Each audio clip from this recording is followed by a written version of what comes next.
ధైర్యశీలుడా మృత్యుంజయుడా నా జీవనదాత పరిశుద్ధతలో మహనీయుడవు నీ వంటి దేవుడు జగమున లేడు. నాలో నిరీక్షణ నీలో సంరక్షణ నీకే నా హృదయార్పణ. నాలో నిరీక్షణ నీలో సంరక్షణ నీకే నా హృదయార్పణ. బహు సౌందర్య సీయోనులో స్తుతి సింహాసనాసీనుడా. బహు సౌందర్య సీయోనులో స్తుతి సింహాసనాసీనుడా. ఒంటరి బ్రతుకులో కృంగిన మనసుకు చల్లని నీ చూపే ఔషధమే. ఒంటరి బ్రతుకులో కృంగిన మనసుకు చల్లని నీ చూపే ఔషధమే. ప్రతి అరుణోదయం నీ ముఖ దర్శనం నాలో నింపెను ఉల్లాసమే. ప్రతి అరుణోదయం నీ ముఖ దర్శనం నాలో నింపెను ఉల్లాసమే. బహు సౌందర్య సీయోనులో స్తుతి సింహాసనాసీనుడా. బహు సౌందర్య సీయోనులో స్తుతి సింహాసనాసీనుడా. నా యేసయ్య నీ ప్రేమ పరిపూర్ణమై నా హృదయాన కొలువాయనే. నన్ను జీవింపచేసే నీ వాక్యమే నాకిలలోన సంతోషమే. బహు సౌందర్య సీయోనులో స్తుతి సింహాసనాసీనుడా. బహు సౌందర్య సీయోనులో స్తుతి సింహాసనాసీనుడా.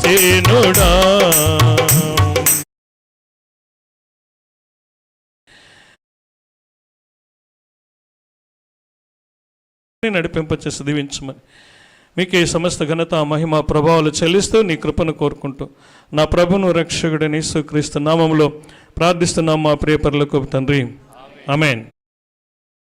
కలుగునుగాక. పరిశుద్ధాత్మ దేవుడు మాట్లాడుతున్నాడు, మన మాట విందాం. దేవునికి మహిమ కలుగునుగాక. దేవునిని ఎంతమంది ప్రేమిస్తున్నారు అనేటువంటి క్వశ్చన్ మనల్ని వేస్తున్నాడు దేవుడు. నన్ను ఎంతమంది ప్రేమిస్తున్నారు అని పరిశుద్ధాత్మ దేవుడు అడుగుతున్నాడు. ఎంతమంది ప్రేమిస్తున్నాం మనం? దేవునికి స్తోత్రం, హల్లెలూయా కదా. దేవునికి స్తోత్రం కదా. అందరూ ప్రేమిస్తూనే ఉన్నారు, ఎవరు చేతులు ఎత్తట్లేదు కదా. అంటే ఎంతమంది ప్రేమిస్తున్నారో మీకే తెలియదు, నాకు కాదు. అదే అడుగుతున్నాడు, ఆత్మదేవుడు అడుగుతున్నాడు. విందాం. అపోస్తలుడైనటువంటి పౌలు కొరింథీ సంఘానికి రాస్తూ తన మొదటి పత్రికలో 2వ అధ్యాయం 9వ వచనంలో ఏం మాట్లాడుతాడు విందాం. ఇందును గురించి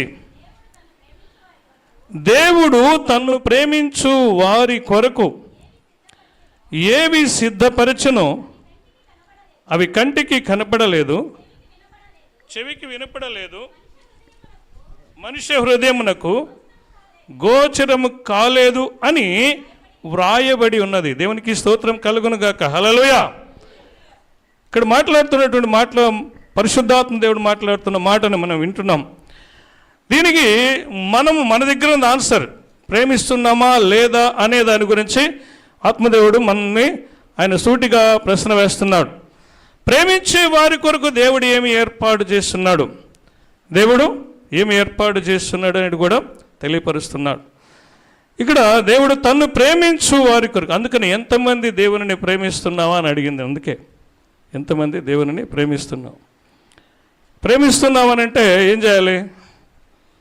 ఒక చిన్న మాట చెప్తాను, అప్పుడు అర్థమవుతుంది మీకు. ఇక్కడ పనులు చేసుకునే వాళ్ళు, ఉద్యోగాలు చేసుకునే వాళ్ళు ఉన్నారు. ఉద్యోగాలు చేసుకునే వాళ్ళకి టైంకి ఈ మధ్య అందరూ కొన్ని వాళ్ళు టైంకు రావట్లేదని చెప్పి థంబ్ ఇంప్రెషన్ పెట్టారు. థంబ్ ఇంప్రెషన్ కూడా కాకుండా మళ్ళీ ఫేస్ ముఖము యొక్క ఫోటో కనబడాలని కూడా పెట్టున్నారు. అంటే వాళ్ళ ఉద్యోగాల్లో కూడా వాళ్ళు దొంగతనం చేస్తున్నారనమాట, చీటింగ్ చేస్తున్నారు. దాని విషయంలో కూడా వాళ్ళు చేస్తూనే ఉన్నారు. అందుకనే మన దేవుడు మనల్ని అడుగుతున్నాడు, ఎంతమంది బాప్తిస్మం తీసుకున్నాము, ఎంతమంది ప్రభు బలలో చేయి వేస్తున్నాము, మనల్ని అడుగుతున్నాడు. ఏమని అడుగుతున్నాడు? దేవుణ్ణి ప్రేమించువారు, దేవుని ప్రేమించువారు. మనం ఎన్ని గంటలకు రావాలి ఇక్కడికి? 10 గంటలకు రావాలి. 10 గంటలకు అనౌన్స్మెంట్ చేశారు పాస్టర్ గారు. 10 గంటలకు పాస్టర్ గారు అనౌన్స్మెంట్ చేస్తే మనం ఎన్ని గంటలకు రావాలి? కనీసం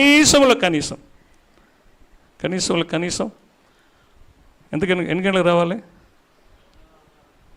10 గంటలకన్నా రావాలి కదా. కనీసం అన్నా నేను, కనీసం అన్నాను. కొంతమంది అయితే బిఫోర్గానే వచ్చారు, 9 గంటలుగా వచ్చున్నారు. కనీసం 9 గంటలకన్నా రావాలి. అక్కడ తెలిసిపోతుంది దేవుణ్ణి ప్రేమించే విషయంలో. సో ఒక చిన్న మాట చెప్తాను. ఇప్పుడు ప్రభుత్వం ఒక ప్రకటన చేసింది అనుకోండి, ప్రభుత్వం మీకు ఫ్రీ గ్యాస్ ఇస్తానని చెప్పేసి మీరు పొద్దున్న 8 గంటలకల్లా వచ్చి ఉండాలని చెప్పండి అన్నారు అనుకోండి, ఏం చేస్తారు మీరు? 6 గంటలకు కాదు, 4 గంటలకు వెళ్ళి కూర్చుంటారు. 4 గంటలకు కూర్చుంటారు, 3 గంటలకు కూర్చుంటారు కదా. 4 గంటలకు 3 గంటలకు కూర్చుంటారు వెళ్ళిపోయి కదా.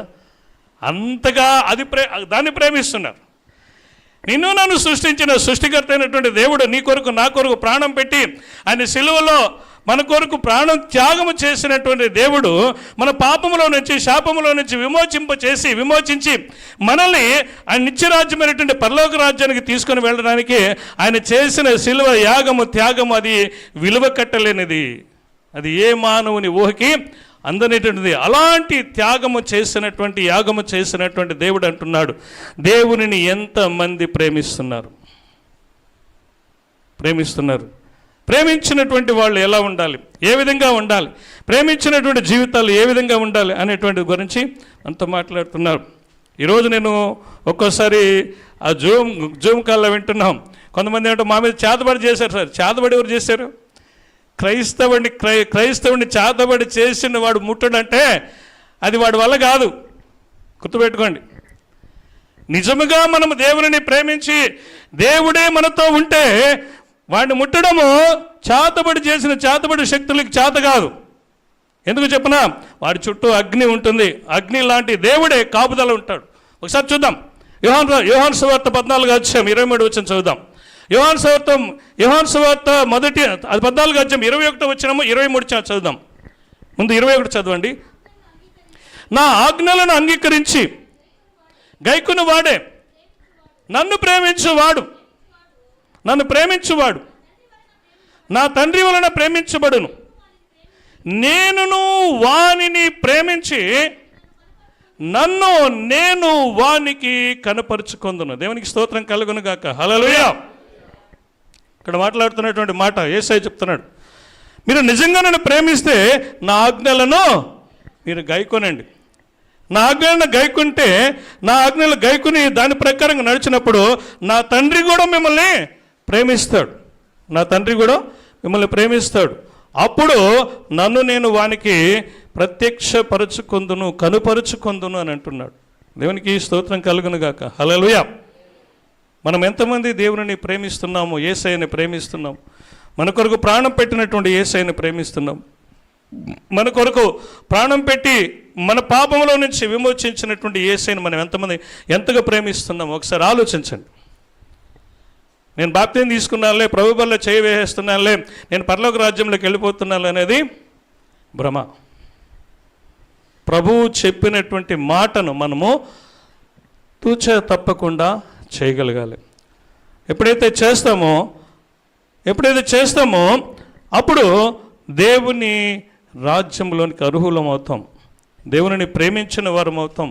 అంత మాత్రమే కాదు, దేవుని ప్రేమించినటువంటి జీవితం మనం కలిగి ఉండి దేవుని ఆశీర్వాదాలకు వారసులంగా మనం ఉండగలుగుతాం. దేవునికి మహిమ కలుగును గాక. హల్లెలూయా. అంత మాత్రమే కాదు, 23వ వచనం చదువుదాం.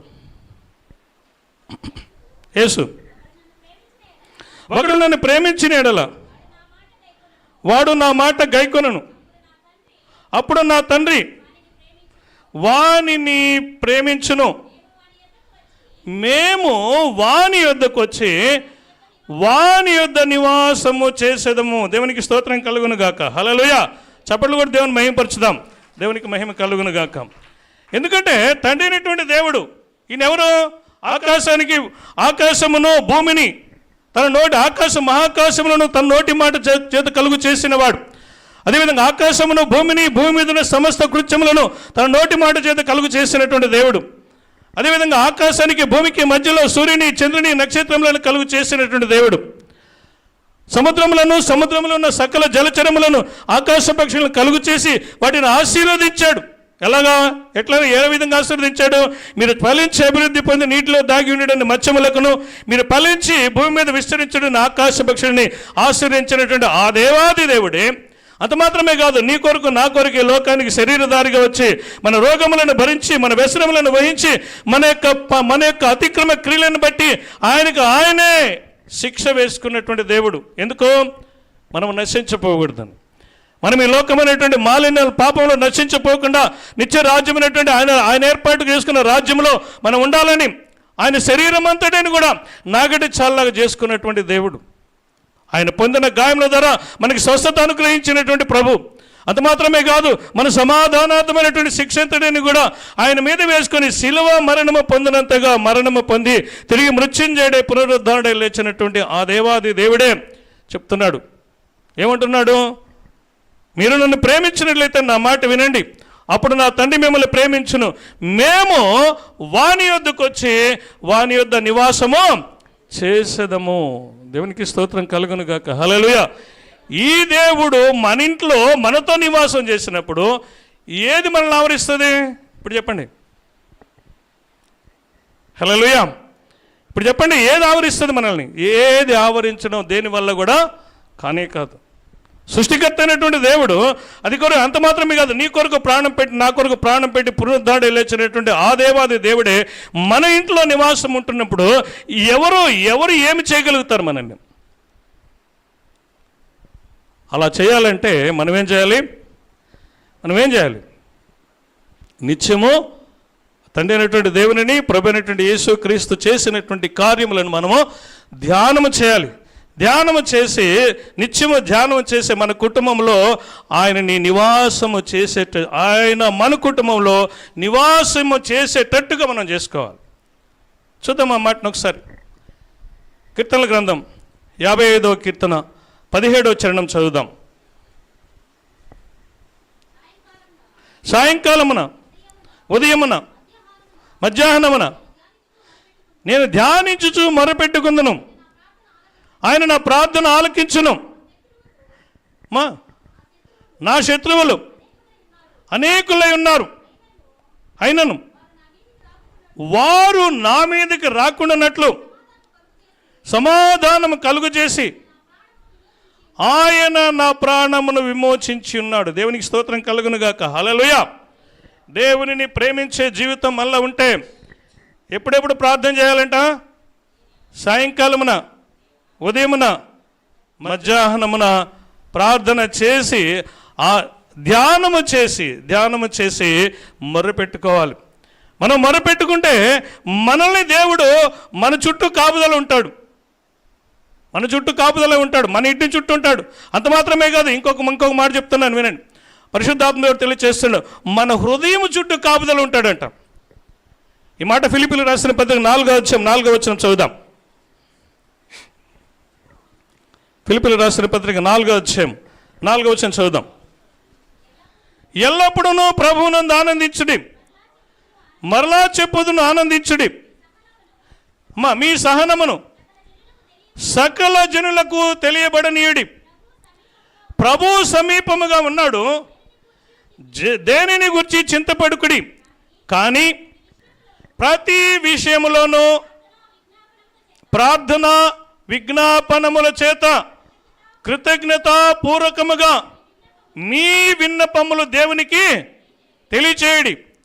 అప్పుడు సమస్త జ్ఞానమునకు మించిన దేవుని సమాధానము యేసు క్రీస్తు వలన మీ హృదయములకును మీ తలంపులకును కావలి ఉండును. చప్పట్లు కూడా దేవుని మహిమపరచుదాం.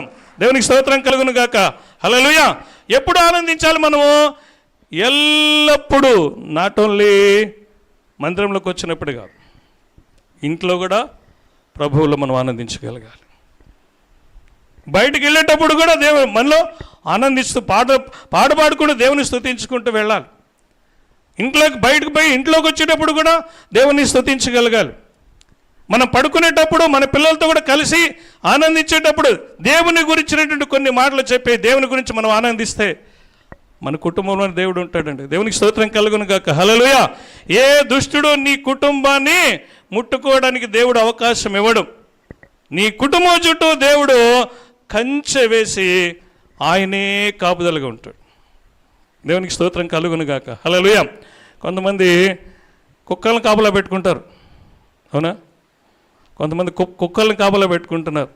ఒక దైవ సేవకుడి ఇంట్లో కుక్కను కాపలా పెట్టుకొని, ఆయన పేరు చెప్పను కానీ, ఆయన కుక్కకి ఏం చేశాడు? రొట్టె ద్రాక్షరసం ఇచ్చాడు. సిగ్గుని తల.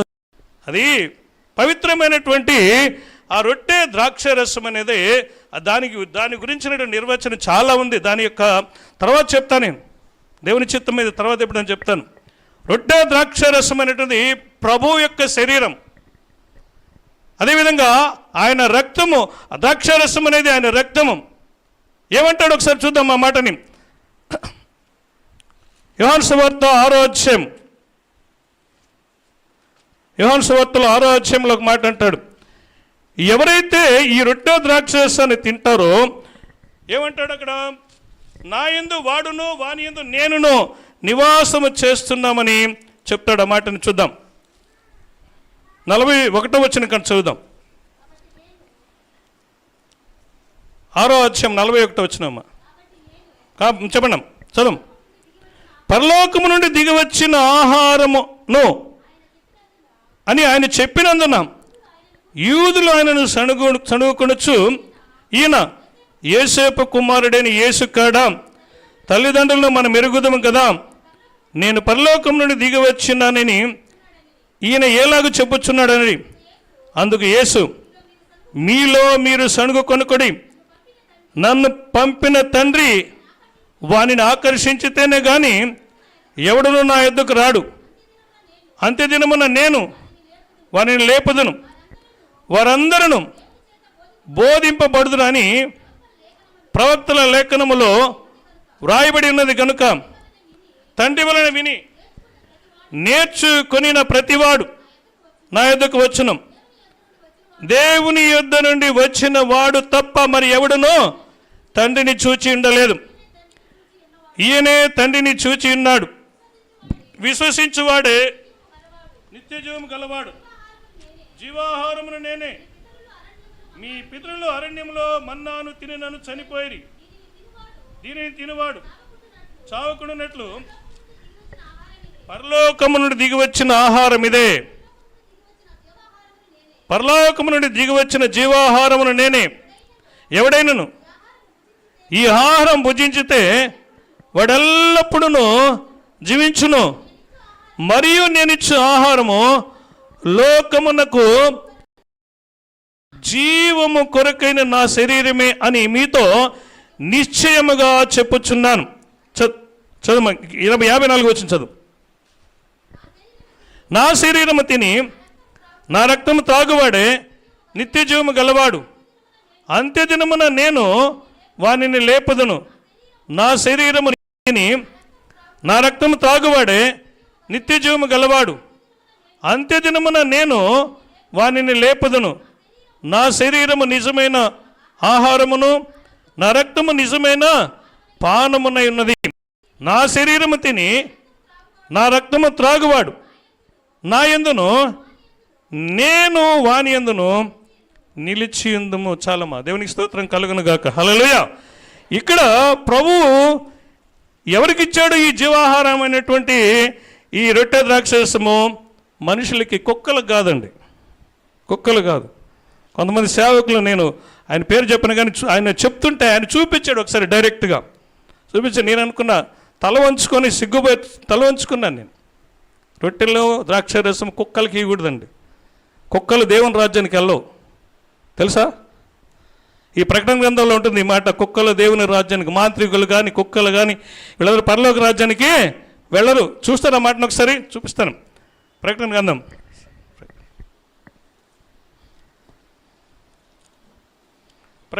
చివరి అధ్యాయం.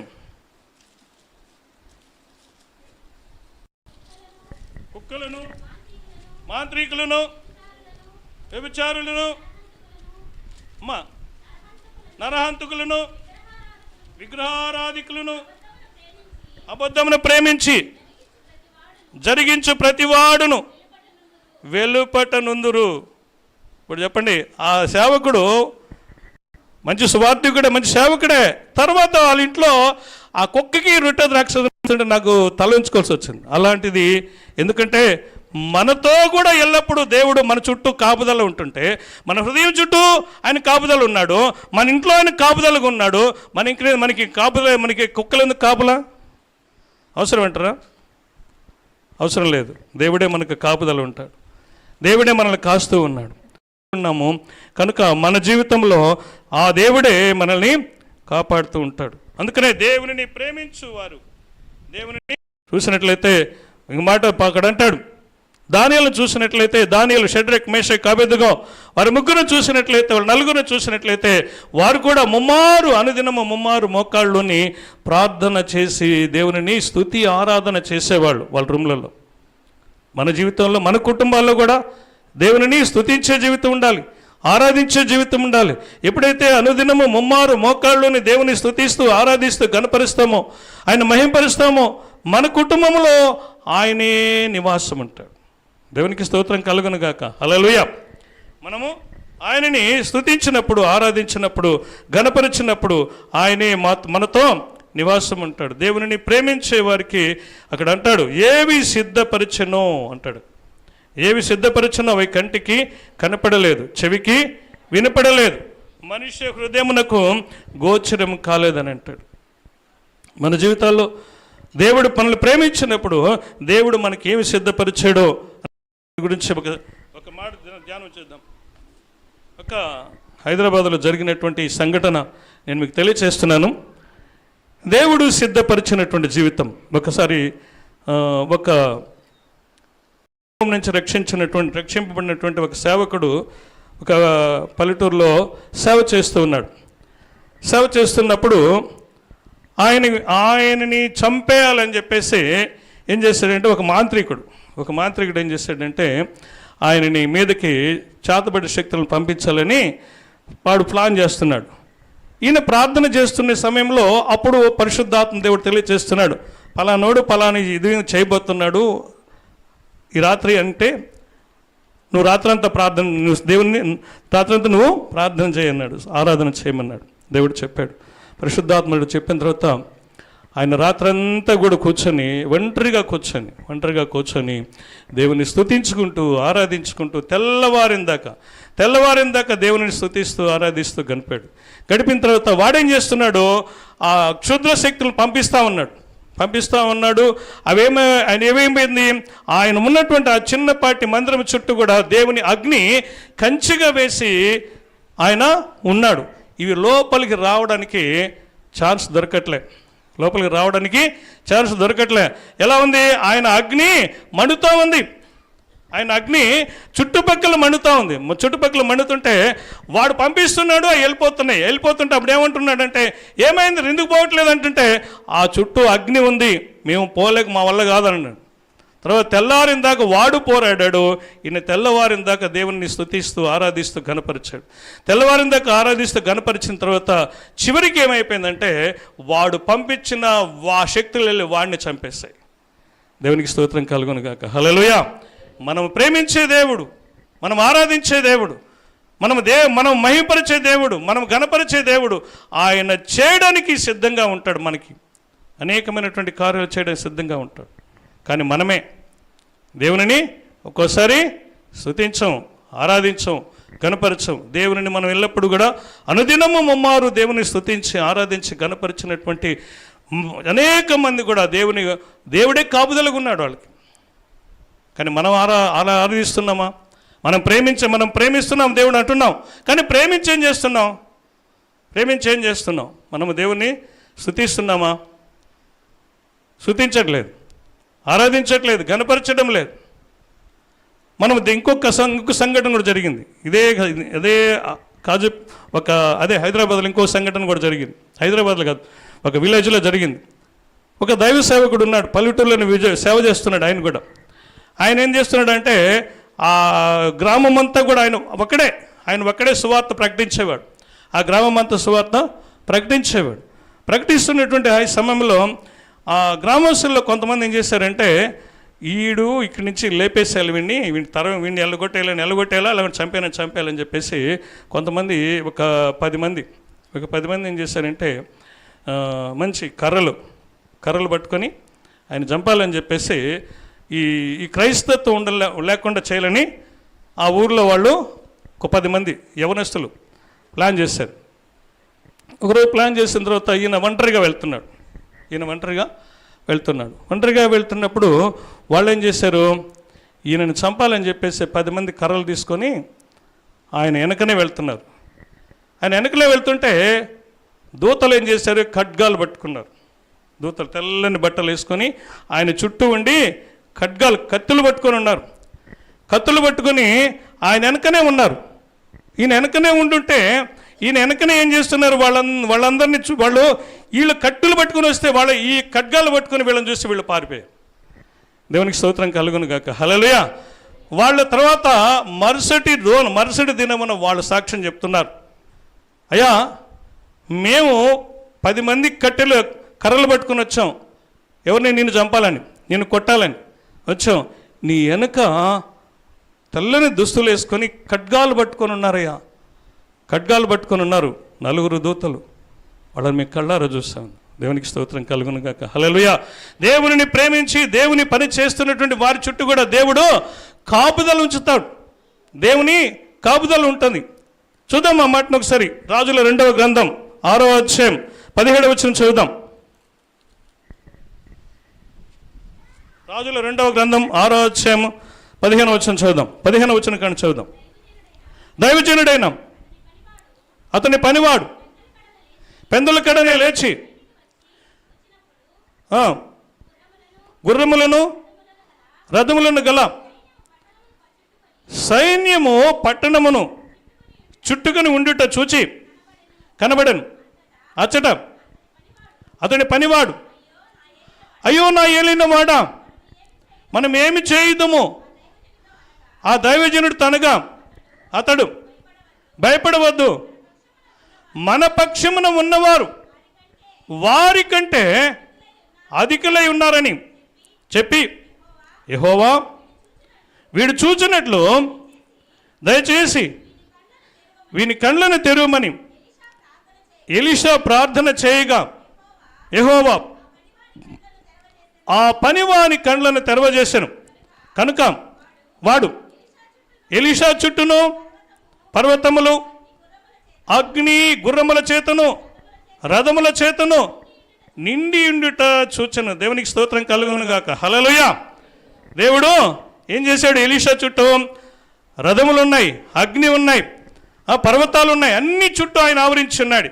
ఎందుకంటే ఈ పనివాడు చూసింది వీళ్ళ సైన్యాన్ని, వీళ్ళ పనివాడు చూసింది సైన్యాన్ని, గుర్రాలను చూశాడు. కానీ ఎలీషా చుట్టూ ఎవరెవరు ఉన్నారంట?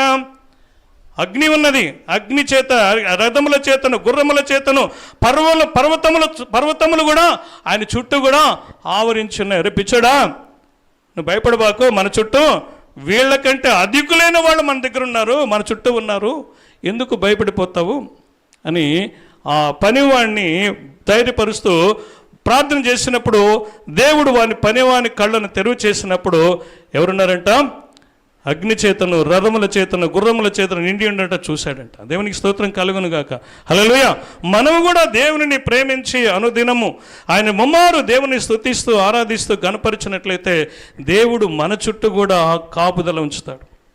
దేవుడు మన చుట్టూ కూడా ఆయన కాపుదల ఉంటాడు. అందుకనే అంటాడు ఆయన యోహాను సువార్త 14:23 అదే అంటాడు, మీరు నన్ను ప్రేమించినట్లయితే నా మాటలు గైకొనండి, అప్పుడు నా తండ్రి మిమ్మల్ని ప్రేమించును, మేము వాని యొద్దకు వచ్చి వాని యొద్ద నివాసము చేసేదము. దేవునికి స్తోత్రం కలుగును గాక. దేవుడే మన చుట్టూ, తండ్రి అయినటువంటి దేవుడు, కుమారుడైనటువంటి దేవుడు మన చుట్టూ, మన ఇంట్లో వాళ్ళు నివాసం ఉంటున్నారు. వాళ్ళ నివాసం మనతో ఉన్నప్పుడు మనకి భయం ఎందుకు? మనకెందుకు భయం? ఇప్పటి వరకు అలా చేయకపోతే ఈ రోజు నుంచి చేయండి. ఉదయం మనక, మధ్యాహ్నం మనక, సాయంకాలం మనక దేవుని స్తుతించి ఆరాధించి గణపరచండి. గణపరిచినప్పుడు దేవుని మాటలు విని దేవుని మాటల ప్రకారంగా జీవించండి. అప్పుడు దేవుడే మనకి తోడుగా ఉంటాడు. దేవుడే మనకి తోడుగా ఉండడమే కాదు, మనల్ని ఆయన కుటుంబం మన తోడుగా ఉండి మనకున్నటువంటి ప్రతి సమస్య నుంచి, ప్రతి ఒక్క బంధకాల నుంచి విడిపిస్తాడు. ఆమేన్. అందుకని ఇంకో మాట అంటాడు, యేసయ్య ఒక మాట అంటాడు, మత్తయి సువార్త 6వ అధ్యాయం 25వ వచనంలో ఒక మాట అంటాడు. యేసయ్య ఏమంటాడు చూడండి, మత్తయి సువార్త 6వ అధ్యాయం 25వ వచనం. అందువలన మీతో చెప్పునదేమనగా, ఏమి తిందుమో ఏమి త్రాగుదమో మీ ప్రాణమును గూర్చేయనను, ఏమి ధరించుకుందమో అని మీ దేహమును గూర్చేయనను చింతింపకుడి. ఆహారము కంటే ప్రాణమును, వస్త్రము కంటే దేహమును గొప్పవి కావా? ఆకాశ పక్షులను చూడుడి, అవి విత్తవు, కోయవు, కొట్లలో కూర్చుకొనవు, అయినను మీ పరలోకపు తండ్రి వాటిని పోషించుచున్నాడు. మీరు వాటికంటే బహుశ్రేష్ఠులు కారా అని క్వశ్చన్ మార్క్ పెడతాడు. ఇక్కడ కారా అని డైరెక్ట్ చుక్క పెట్టాడు, క్వశ్చన్ మార్క్ పెడతాడు. క్వశ్చన్ మార్క్ అంటే అర్థం ఏంటంటే కారా అవునా అనేది మీరే తేల్చుకోండి అంటాడు. అవునా కాదనేది మీరే తేల్చుకోండి అంటున్నాడు. ఆకాశ పక్షులు ఏం చేస్తున్నాయి? అవి ఉదయాన్నే లేస్తున్నాయి, 5 గంటలకే లేస్తున్నాయి. 5 గంటలుగా లేచి ఏం చేస్తున్నాయి? అరుస్తున్నాయి. వాటికి ఏ స్వరం అయితే ఉందో, వాటికి ఎలాంటి స్వరం ఉందో, ఆ స్వరం ఉన్నంతసేపు, ఆ స్వరం ఎంత ఉందో ఆ స్వరం ఉన్నంతసేపు అవి అరుస్తూనే ఉన్నాయి. అవి అరిచి దరిదాపుగా 6-6:15 దాకా అరుస్తాయి. అరిచిన తర్వాత దేవుడు వాటికి అడవిలో ఆహారాన్ని సిద్ధపరుస్తాడు. దేవునికి స్తోత్రం కలుగును గాక. హల్లెలూయా. దేవునిని సిద్ధపరుస్తున్నాడు, దేవుని మహింపరుస్తున్నాయి కనుక వాటికి ఆహారాన్ని దేవుడు సిద్ధపరుస్తున్నాడు. అడవిలో ఆహారం సిద్ధపరుస్తున్నాడు. అడవిలో ఆహారం సిద్ధం చేసుకుని తిన్న తర్వాత మళ్ళీ సాయంకాలం ఇంటికి అవి గూళ్ళలోకి రాగానే ఏమైపోతాయి? మళ్ళీ పడుకుంటాయా? పడుకో, మళ్ళీ అవి అరుస్తూనే ఉంటాయి, మళ్ళీ దరిదాపుగా అరుస్తూనే ఉంటాయి. వాటికి తెలియకుండానే దేవునికి ఇవ్వవలసిన సమయం ఇచ్చేస్తూ ఉన్నాయి. అరిసిన తర్వాత మళ్ళీ సుఖంగా సంతోషంగా నిద్రపోతాయి. కానీ మన జీవితాల్లో మనం ఎలా చేయగలుగుతున్నామా? కనీసం దేవునికి ఇవ్వవలసిన సమయమన్నా ఇస్తున్నామా లేదా? దేవుని ప్రేమించేవారమైతే దేవునికి ఇవ్వాల్సిన సమయం మనము ఇవ్వాలి. దేవునికి సమయం ఇస్తే, ఆ సమయం ఇచ్చినప్పుడు దేవుడు మనల్ని, మనం చేసిన ఆ యొక్క స్తుతి, యాగము, ఆరాధన బట్టి దేవుడు మనకి ఏవి సిద్ధపరుస్తాడో అవి కంటికి కనపడవు, చెవికి వినపడవు, మనిషి హృదయమునకు గోచరము కావు. అందుకని ఈ రోజు నుంచైనా సరే, రేపటి నుంచైనా సరే దేవునిని ఏం చేయాలి? ప్రేమించిన వారమైతే సాయంకాలమున, ఉదయమున, మధ్యాహ్నమున ఆయన స్తుతిస్తూ ఆరాధిస్తూ గణపరిచినట్లయితే, ఆయన మహిమపరిచినట్లయితే, ఆయన ఆజ్ఞలు, ఆయన మాట విని ఆయన మాట ప్రకారం మనం జీవించినట్లయితే దేవుడు మనకున్న కొదువను తీసివేసి ఆయన ఆశీర్వాదకరంగా మార్చగలిగిన దేవుడు. అంత మాత్రమే కాదు, ఆయన అంటాడు, ఏమంటాడు? ఆ విధంగా మనం దేవుణ్ణి ప్రేమించిన జీవితం మనం కలిగి ఉంటే మన కొరకు దేవుడు ఏవి సిద్ధపరుస్తాడో అవి కంటికి కనపడవు, చెవులకు వినపడవు, మనిషి హృదయమునకు గోచరము కావు. అదేవిధంగా అపోస్తలుడైన పౌలు గారు కూడా ఒక మాట రాస్తాడు. రోమీయులకు రాసిన పత్రిక 8వ అధ్యాయం 28వ వచనంలో ఆ మాట కూడా రాస్తాడు. దేవుణ్ణి ప్రేమించువారికి, చదవండి ఆ మాటను ఒకసారి. దేవుణ్ణి ప్రేమించువారికి అనగా ఆయన సంకల్పము చొప్పున పిలువబడిన వారికి మేలు కలుగుటకై సమస్తమును సమకూడి జరుగుచున్నవని ఎరుగుదుము. దేవునికి స్తోత్రం కలుగును గాక. హల్లెలూయా. దేవుని ప్రేమించే వారికి, దేవుని చేత ఏర్పాటు చేయబడిన వారు, దేవుని ప్రేమకు లోబడిన వారు, దేవుని మాటకు లోబడిన వారికి ఆయన ఏ మేలు చేయక మానడు. అంత మాత్రమే కాదండి, నువ్వు నిజంగా దేవుని ప్రేమిస్తే, నువ్వు కన్నీళ్లు విడిస్తే ఆయన చూస్తూ ఊరుకుంటే దేవుడు కాదు. నీ కష్టం వచ్చినప్పుడు ఆ కష్టాన్ని బట్టి నువ్వు ఏడుస్తుంటే ఆయన చూస్తూ ఊరుకుంటే దేవుడు కానే కాదు. మనము దేవుణ్ణి ప్రేమిస్తున్నామా లేదనేది మనల్ని మనమే పరిశీలన చేసుకోవాలి. మనం దేవునికి ఇవ్వాల్సిన సమయం ఇస్తున్నామా లేదా అనేది మన జీవితంలో మనము పరిశీలన చేసుకోవాలి. ఎప్పుడైతే అలా చేయగలుగుతామో దేవుని దగ్గర నుంచి మనము ఆయన ఏర్పాటు చేసినటువంటి కార్యాలు, ఆయన ఏర్పాటు మన కొరకు దేవుడు ఏమి ఏర్పాటు చేస్తున్నాడో ఆ ఏర్పాటుని మనకి దేవుడు అనుగ్రహిస్తాడు. అది మన కళ్ళకు కనపడవు, చెవులకు వినపడవు, హృదయానికి గోచరము కాదు. కనుక మనము ఏమున్నా లేకపోయినా మొట్టమొదటిగా దేవుణ్ణి ప్రేమించే జీవితం మనం కలిగి ఉండాలి. దేవుణ్ణి ప్రేమించి ఆయన చిత్తానుసారంగా ఆయన మాట విని ఆయన మాటకు లోబడి ఆయన మాట ప్రకారంగా మనం జీవించినట్లయితే దేవుని దగ్గర నుంచి ఆశీర్వాదాలు పొందుకుంటాం. దేవుని కార్యాలు మన కుటుంబంలో జరుగుతాయి. అంత మాత్రమే కాదు, దేవుడే మన కుటుంబానికి కాపుదలు ఉండి మన హృదయానికి కాపుదలు ఉండి ఆయన మనల్ని నడిపిస్తాడు. కనుక దేవుడు తన మాటలు దీవించి మన హృదయంలో ఫలింపచేసి ఆశీర్వదించి నడిపించును గాక.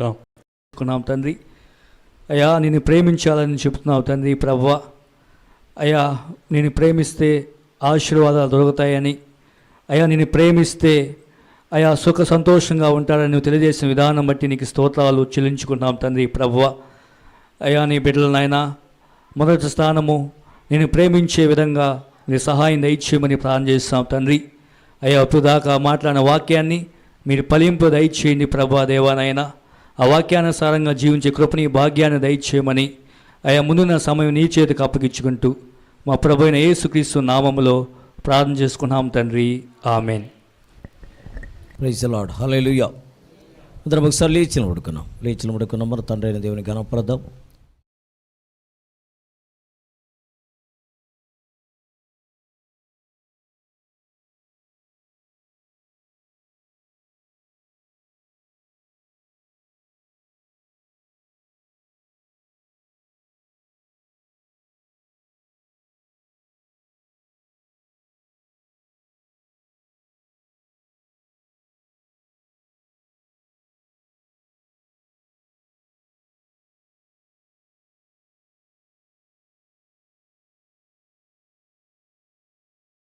నిన్నే పూర్ణ హృదయముతో అనుక్షణము నిన్నే కొలుతూ పునరుత్థానుడా. అందరూ కలిసి పూర్ణ బలముతో పూర్ణాత్మతో కదా. ఉషా కూడా లేచి నిలబడుకుంటుంది, ఎందుకంటే తర్వాత కూర్చుంటే నిన్నే కొలుతూ పునరుత్థానుడా పునరుత్థానుడా పరిశుద్ధుడా పునరుత్థానుడా పరిశుద్ధుడా అనుక్షణము నిన్నే కొలుతూ పునరుత్థానుడా అనుక్షణము నిన్నే కొలుతూ దేవదూతలైనా అధికారులైనా పూర్ణ బలముతో దేవదూతలైనా వస్త్రహీనతైనా ఉపద్రవమైనా వస్త్రహీనతైనా ఉపద్రవమైనా కరువైనా ఖడ్గమైనా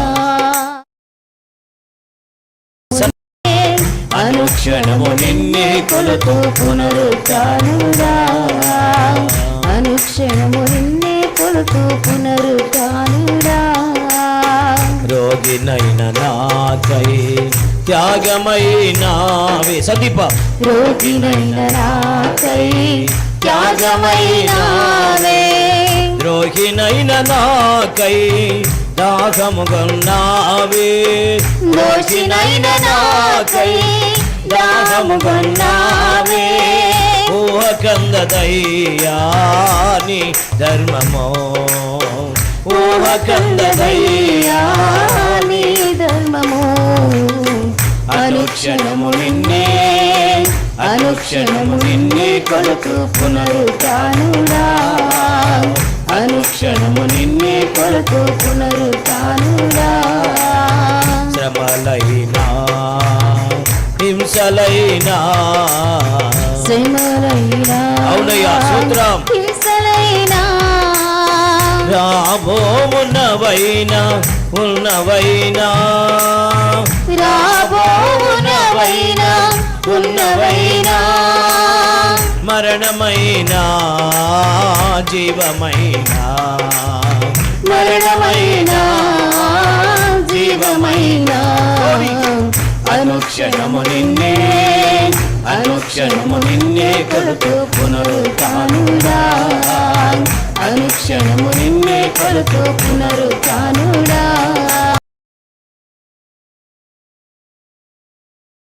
ఒంటరినైనా నా కంటి నీరు తుడిచావే ఒంటరినైనా నా కంట నీరు తుడిచావే కంటి పాపలాని ఇంట చేర్చుకున్నావే కంటి పాపలాని ఇంట చేర్చుకున్నావే మంటినైన నన్ను నీ బంటుగా చేశావే మంటినైన నన్ను నీ బంటుగా చేశావే అనుక్షణము నిన్నే అనుక్షణము స్తోత్రం. నిన్నే కొలుతూ స్తోత్రం. పునరుత్థానుడా అనుక్షణము నిన్నే కొలుతూ పునరుత్థానుడా పునరుద్ధానుడా పరిశుద్ధుడా పునరుద్ధానుడా పరిశుద్ధుడా అనుక్షణము నిన్నే అనుక్షణము నిన్నే కొలుతూ పునరుత్థానుడా అనుక్షణము నిన్నే కొలుతూ పునరుత్థానుడా శ్రమలైనా హింసలైనా శ్రమలైనా హింసలైనా రాబో ఉన్నవైనా ఉన్నవైనా లాభో ఉన్నవైనా ఉన్నవైనా మరణమైనా జీవమైనా మరణమైనా జీవమైనా అనుక్షణము నిన్నే అనుక్షణము నిన్నే కొలుతూ పునరుత్థానుడా అనుక్షణము నిన్నే కొలుతూ పునరుత్థానుడా అనుక్షణము నిన్నే కొలుతూ కన్నీరు తుడిచావే ఒంటరినైనా కంట నీరు తుడిచావే కంటి పాపలాని ఇంట చేర్చుకున్నావే కంటి పాపలాని ఇంట చేర్చుకున్నావే మంటినైన నన్ను నీ బంటుగా చేశావే మంటినైన నన్ను నీ బంటుగా చేశావే అనుక్షణము నిన్నే అనుక్షణము నిన్నే కొలుతూ పునరుత్థానుడా అనుక్షణము నిన్నే కొలుతూ పునరుత్థానుడా అనుక్షణము నిన్నే కొలుతూ పునరుత్థానుడా అనుక్షణము నిన్నే కొలుతూ పునరుత్థానుడా పునరుద్ధానుడా పరిశుద్ధుడా పునరుద్ధానుడా పరిశుద్ధుడా అనుక్షణము నిన్నే అనుక్షణము నిన్నే కొలుతూ పునరుత్థానుడా వ్యాధి బలహీనత నుంచి విడుదల అసమాధానం నుంచి విడుదల విడుదలతో నింపుతున్న సమాధానపు సన్నిధి అభిషేకము నిస్సహాయితలో సహాయం ఇవ్వగలిగిన సన్నిధి అభిషేకముతో నిలబెట్టగలిగిన దైవిక సన్నిధి అభిషేకం ప్రసన్నత నిలబెట్టే సన్నిధి స్తోత్రం స్తోత్రం అనుక్షణము నిన్నే రెండు చేతుల పైకి పునరుత్థానుడా పునరుద్ధానుడా పరిశుద్ధుడా పునరుద్ధానుడా పరిశుద్ధుడా అనుక్షణము నిన్నే అనుక్షణము నిన్నే కొలుతూ పునరుత్థానుడా జై పోలీస్ మహారాజుకి జై రాజుల రాజుకి రానున్న మహారాజుకి ప్రతి కుటుంబాన్ని ఆశీర్వదించబడబోతున్న రారాజైన దేవునికి స్తోత్రం హల్లెలూయా సర్వకార్యము కర్తన దేవ కనికరించండి కడవరి దీవెన అభిషేకమును దయచి ముందున్న కాలమును దీవెనికరంగా ఆశీర్వదకరంగా మార్చి మహిమ తెచ్చుకోము యేసు సజీవ నామములు అడుగుచున్న నా పరమ తండ్రి అందరు కూర్చున్నాం ఈ రాత్రి సంపూర్ణార్థి ప్రార్థనకు చేసిన ప్రతి ఒక్కరికి హృదయపూర్వక ధన్యవాదాలు ఈ రాత్రి ప్రభుతో మనం గడపబోతున్నాం ప్రభు సన్నిధి మనల్ని ఆదరించి నడిపించబోతుంది కొన్ని నిమిషాలు మన మధ్యలో ఉన్న అరుణ్ బాబు దాదాపు 12-7 దాడుతాం దాదాపు 10గా వస్తుంది కొన్ని నిమిషాలు వారు కొన్ని ఆత్మలో భారం కలిగి వారు వచ్చినారు వాక్యాన్ని తీసుకొని వారు మాట్లాడతారు తదనంతరము సమయాన్ని బట్టి మనం సద్వినియోగం చేసుకున్నాం అరుణ్ డేవిడ్కి సమయాన్ని ఇస్తున్నాం కపెర్నహూములోనికి వచ్చును. ఆయన ఇంట ఉన్నాడని వచ్చినప్పుడు అనేకులు కూడి వచ్చిరి గనుక వాకిటనైనను వారికి స్థలము లేకపోయిను.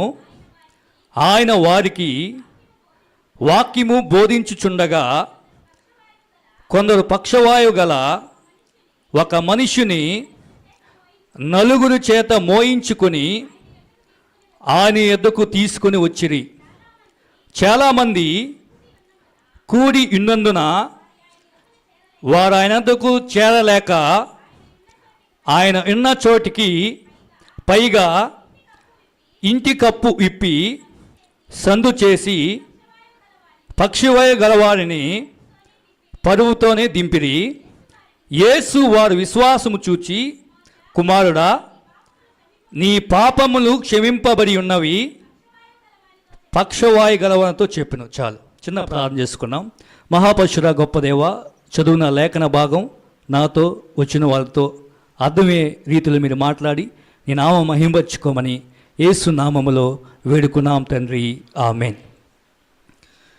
ఇక్కడ మనము చదువుకున్న లేఖన భాగము కపెర్నహూములోకి యేసుక్రీస్తు ప్రభువారు వచ్చినట్లుగా మనం చూస్తున్నాం. కపెర్నహూములోకి ఆయన దేవాలయంలోకి రాలేదు, ఆయన ఒక ఇంటిలోనికి వచ్చినట్లుగా మనం చూస్తూ ఉన్నాం. బైబిల్లో ఎవరింటికి వచ్చారని బైబిల్లో రాయలేదు, కానీ బైబిల్ పండితులు తెలియజేస్తున్నారంటే పేతురు ఇంటికి వచ్చినట్లుగా కొంతమంది బైబిల్ పండితులు తెలియజేస్తున్నారు. మనము యేసుక్రీస్తు ప్రభువారు ఆయన బెత్లెహేములో పుట్టినట్లుగా లేఖనాలు సెలవిస్తున్నాయి. ఆయన పెరిగింది నజరేతులో పెరిగారు. ఆయన సేవ ఎక్కువగా కపెర్నహూములో చేసినట్లుగా లేఖనాలు మనకు లూకా సువార్తలో, యోహాను సువార్తలో, మార్కు సువార్తలో కూడా రాయబడి ఉన్నాయి. ఇక్కడ పేతురు ఇంటికి ఎందుకు వచ్చారంటే పేతుర్ని యేసు ప్రభువారు ప్రేమిస్తున్నారు కనుక పేతురు ఇంటికి అని వస్తున్నారు. యేసు ప్రభుకి ఇల్లు లేదని, యేసు ప్రభుకి నివాసం లేదని దేవుని వాక్యము సెలవిస్తూ ఉంది. ఇక్కడ మనము లేఖనాల్లో మనం చూస్తే బేతనాకి మాతా మరియాని ప్రేమిస్తున్నారు కాబట్టి ఆ మాతా మరియా ఇంటికి సేద తీర్చడానికి యేసు ప్రభు పోయినట్లుగా మనం లేఖనాల్లో మనం చూస్తూ ఉన్నాం. ఇక్కడ మనము గమనించిన సత్యం ఏంటంటే యేసుక్రీస్తు ప్రభువారు ఇంటిలోనికి పోయి వాక్యాన్ని బోధిస్తూ ఉన్నారు. యేసుక్రీస్తు ప్రభువారు ఇంట్లోకి పోయి స్వస్థతలు, అద్భుతాలు, ఆశ్చర్య కార్యాలు లేకపోతే మహాత్మ కార్యాలు ఏమీ ఆయన చేయటంలే. ఆయన ఆ ఇంటికి పోయి వాక్యాన్ని బోధిస్తున్నారు.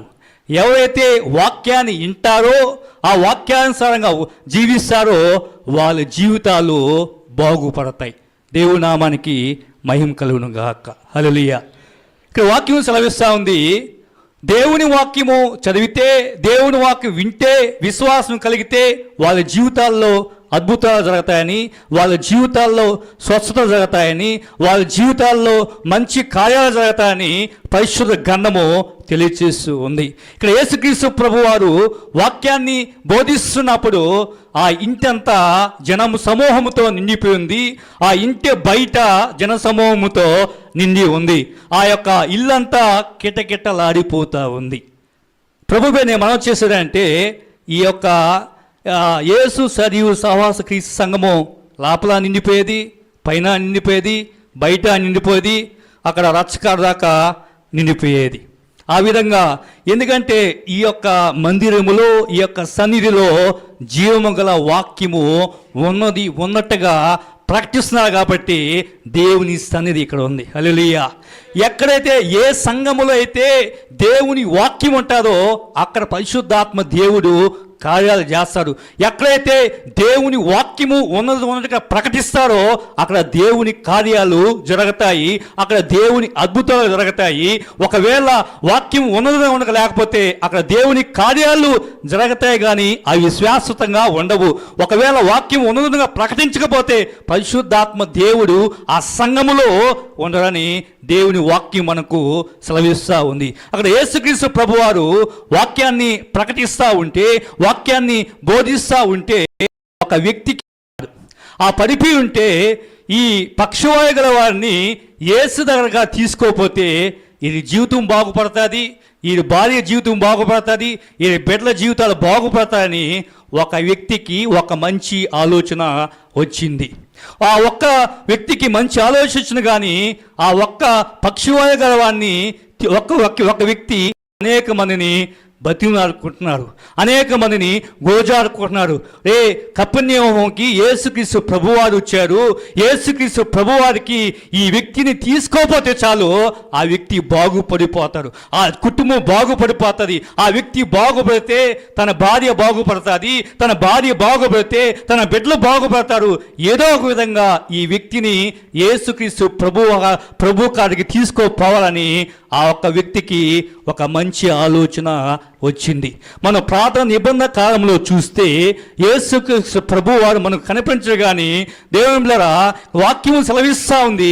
అసలు యేసుక్రీస్తు ప్రభువారు ఎందుకు వచ్చారంటే నిన్ను నన్ను రక్షించే కొరకు, నీ పాపాలు నా పాలు క్షమించడం కొరకే ఆయన ఈ భూలోకానికి వచ్చారని మనందరికీ తెలిసిన యొక్క సత్యమే. పాత నిబంధన కాలంలో అద్భుతాలు జరిగాయి, పాత నిబంధన కాలంలో స్వస్థతలు జరిగాయి, పాత నిబంధన కాలంలో ఆర్థిక ఇబ్బందులు పోయి, పాత నిబంధన కాలంలో మరణించిన వాళ్ళు తిరిగి లేచినాడు. కానీ యేసుక్రీస్తు ప్రభువారు అక్కడ ఉన్నాడా? అక్కడ లేకపోయినా కానీ అద్భుతాలు జరిగిపోయి, అక్కడ లేకపోయినా కానీ మన్నా కురిసిపోయింది, అక్కడ లేకపోయినా కానీ బండలో నుంచి నీళ్లు వచ్చాయి, అక్కడ లేకపోయినా కానీ ఎర్ర సముద్రము 2 పావులుగా చీలిపోయాయి. కానీ ఆయన ఎందుకు వచ్చాడంటే అన్నిటికన్నా ప్రాముఖ్యమైనది నశించిన దాన్ని వెతకి రక్షించ కొరకు ఆయన వచ్చాడు. ఈరోజు నేను చెప్పే ఈ చిన్న ప్రసంగం ఏంటంటే ఆ ఒక్క వ్యక్తి ఆ పక్షవాయుగాన్ని ఏదో ఒక విధంగా దేవుని సన్నిధికి తీసుకురావాలి, ఏదో ఒక విధంగా యేసుక్రీస్తు ప్రభువు గారికి తీసుకురావాలి. ఆయన ఎందుకు వచ్చాడంటే అన్నిటికన్నా ప్రాముఖ్యమైనది నశించిన దాన్ని వెతకి రక్షించ కొరకు ఆయన వచ్చాడు. ఈరోజు నేను చెప్పే ఈ చిన్న ప్రసంగం ఏంటంటే ఆ ఒక్క వ్యక్తి ఆ పక్షవాయుగాన్ని ఏదో ఒక విధంగా దేవుని సన్నిధికి తీసుకురావాలి, ఏదో ఒక విధంగా యేసుక్రీస్తు ప్రభువు గారికి తీసుకురావాలి. ఇక్కడ కూర్చున్న వాళ్ళు నా భర్త దేవుని మందిరానికి తీసుకురావాలి, భార్యకి ఆ భర్త మీద తపనుంటే, ఆ భార్యకి ఆ భర్త మీద వేదనుంటే నా భర్త ఖచ్చితంగా మారాలి, నా భర్త ఖచ్చితంగా హృదయం మార్పు జరగాలి, మారు మనసు పొందాలి, నా కుటుంబం సంతోషంగా ఉండాలి, ఖచ్చితంగా భర్త ఇక్కడ ఈ మందిరములో ఉంటారు. దేవుని నామానికి మహిమ కలుగును గాక. ఒకవేళ వేదన లేకపోతే, ఒకవేళ బాధ్యత లేకపోతే మందిరానికి రాలేదు. కానీ ఈ ఒక్క వ్యక్తి ఆ వ్యక్తిని ఏదో ఒక విధంగా యేసుక్రీస్తు ప్రభువు గారికి తీసుకురావాలని పక్కన వాళ్ళని బతిమలాడుతున్నారు. చాలా మందిని బతిమలాడారు కానీ ఏ ఒక్కరు ఆ వ్యక్తికి సపోర్ట్ చేయట్లా. కానీ ఆ వ్యక్తి ఖచ్చితంగా వీడు బాగుపడితే భార్య బాగుపడుతుంది, బిడ్డలు బాగుపడతారు, కుటుంబం బాగుపడుతుందని చాలా సార్లు బతిమలాడుకుంటున్నారు. ఏదో ఒక విధంగా ఒక 3 వ్యక్తులు ఆ వ్యక్తికి సపోర్టుగా వచ్చారు. వచ్చిన తర్వాత ఆ వ్యక్తిని యేసు ప్రభు పేతురు ఇంటికి దగ్గరికి మొత్తలోకి తీసుకోపోతే ఆ ఇల్లంతా నిండిపోయి ఉంది, ఆ ఇంటి బయటంతా నిండిపోయి ఉంది. కానీ ఈ పక్షుల వారిని లోపలికి తీసుకోపోవాలంటే ఏ ఒక్కరు కూడా పక్కకి జరుగుకోవటంలా, ఏ ఒక్కరు కూడా పక్కకి దారి చూపించటంలా. ఈరోజు క్రైస్తవులు కూడా ఆ దావు చూపించవలసిన క్రైస్తవులు కూడా స్వార్థపూర్తిగా జీవిస్తున్నారు. ఈరోజు నేను బాగుంటే చాలు, నా కుటుంబం బాగుంటే చాలు, నా రక్తసంబంధాలు బాగుంటే చాలు, నేను నా బిడ్డలు బాగుంటే చాలు అనుకున్నాను. కానీ నా పక్కన వారు బాగుపడాలి, నా పక్కన వారి కుటుంబం కూడా నాలాగా సంతోషంగా ఉండాలి, నాలాగా ఆనందంగా ఉండాలి, నాలాగా నేను ఒకవేళ మరణిస్తే ఆ పరలోక రాజ్యానికి నేను పోతానట్లుగా ఆ కుటుంబం గారు పోవాలని అంటే ఏ విధంగా ఇది దేవుని బిడ్డలారా ఈ ఆలోచన వస్తే ఈ మన్బోల పట్టణం అంతా మారిపోతుంది. హల్లెలూయా. ఈ మనుబోలు పట్టణం, ఈ మందిరం ఇలాంటి 10 మందిరాలు కావాలి. మనుబోలు మన పట్టణం అంట ఏ ఒక్క యవనస్తుడికైనా, ఏ ఒక్క పెద్దవారికైనా ఈ పక్షులు గల వారిని యేసు ప్రభు తీసుకొచ్చిన తపన ఉంటే ప్రతి కుటుంబము జీవితాలు మారిపోతాయి. ప్రతి కుటుంబంలో ఉన్న శాపం మారిపోతుంది. ప్రతి కుటుంబంలో ఉన్న పాపము పారిపోతుంది. ప్రతి కుటుంబంలో ఉన్న అసమాధాన జీవితము పారిపోతుంది. ప్రతి కుటుంబము సుఖ సంతోషాలతో ఉంటుంది. ఆ ఒక్క వ్యక్తి యేసుక్రీస్తు ప్రభువారి కాడికి తీసుకువచ్చారు, కానీ తీసుకువచ్చిన లోపలికి మట్టుకు తీసుకోలేకపోయారు. ఆ 3 వ్యక్తులు, నేను చెప్పాం కదా, మేము రాము, మా సమయము వృధా చేసావు, మా టైము వృధా చేసావు, మేము ఏదో ఒక పనికి పోతుంటే మమ్మల్ని ఏదో ఒక గోజారి ఏదో ఒక బతిలాడుకొని ఈ వ్యక్తిని ఇక్కడ దాకా తీసుకువచ్చేవే, లోపలికి మట్టుకు తీసుకోలేకపోతున్నావు అంటే ఆ ఒక్క వ్యక్తి, ఎట్టో ఒక విధంగా ఇక్కడ దాకా తీసుకొని వచ్చాము, ఏదో ఒక విధంగా యేసుక్రీస్తు ప్రభు కాడికి తీసుకురావాలి. ఈరోజు కుటుంబంలో భార్య రక్షణ పొందితే భర్తను తీసుకురావాలంటే అది చాలా అసాధ్యము. ఆటంకాలు వస్తాయి, ఇబ్బందులు వస్తాయి, రకరకాల శోధనలు వస్తాయి. కానీ ఆ వ్యక్తి మారాలని, ఆ వ్యక్తి రక్షణ పొందాలని, ఆ వ్యక్తి రక్షణ పొంది మారు మనసు పొంది తప్పిపోయినా కానీ మళ్ళా మందిరానికి రావాలంటే ఒక బాధ్యత ఉండాలి, ఒక తపన ఉండాలి, ఒక వేదన ఉండాలి, ఒక గురి ఉండాలి, ఒక గమ్యం ఉండాలి. ఖచ్చితంగా మార్పు చెందాలి, ఖచ్చితంగా రక్షణ పొందాలి, ఖచ్చితంగా బ్రతుకు మార్చుకోవాలి, ఖచ్చితంగా మాట మార్చుకోవాలి, ఖచ్చితంగా లోకముని దూరం చేసుకోవాలి, ఖచ్చితంగా పాపానికి దూరం అవ్వాలి అని ఎవరైతే బాధ్యతగా కలిగి కఠినంగా కలిగి ప్రార్థన చేస్తారో ఖచ్చితంగా దేవుడు ఆ ప్రార్థన విని వాళ్ళు మారిపోతారు. ఈరోజు ప్రార్థన చేసే యోధులుగా మనం ఉండాం లేదా ఒకసారి మనం గమనించుకున్నాం. ఇక్కడ వాక్యం సెలవిస్తూ ఉంది, ఆ ఒక్క వ్యక్తి ఏదో ఒక విధంగా యేసుప్రభుగా తీసుకోవాలని చూస్తే మనం ఇక్కడ లేఖనాలు చదువుకున్న రీతిలో ఆయన వాక్యం సెలవిస్తూ ఉంది. ఇక్కడ 4వ వచనం అంటారు, చాలామంది కూడి ఉన్న వారు ఆయన దగ్గరకు చేరలేక ఆయనున్న చోటకే పైగా ఇంటి కప్పు విప్పి సందు చేసి పక్షవాయు గలవారిని పరుపుతో దింపితి. యేసు వారి విశ్వాసం నుంచి, కుమారుడా నీ పాపములు క్షమింపబడినవి పక్షవాయు గలవారితో చెప్పాను. ఇక చూడండి మర్మము, ఆ యేసు ప్రభు ఆ పేతుని ఇంట్లో ఉంటే పైన ఆ కప్పులు ఇప్పుతూ ఉంటే అక్కడున్న మీద ఆ గిడ్డో లేకపోతే ఆ మట్టో పడతా ఉంటే పేతురు పోయి వాళ్ళని తిట్టు ఉంటారు.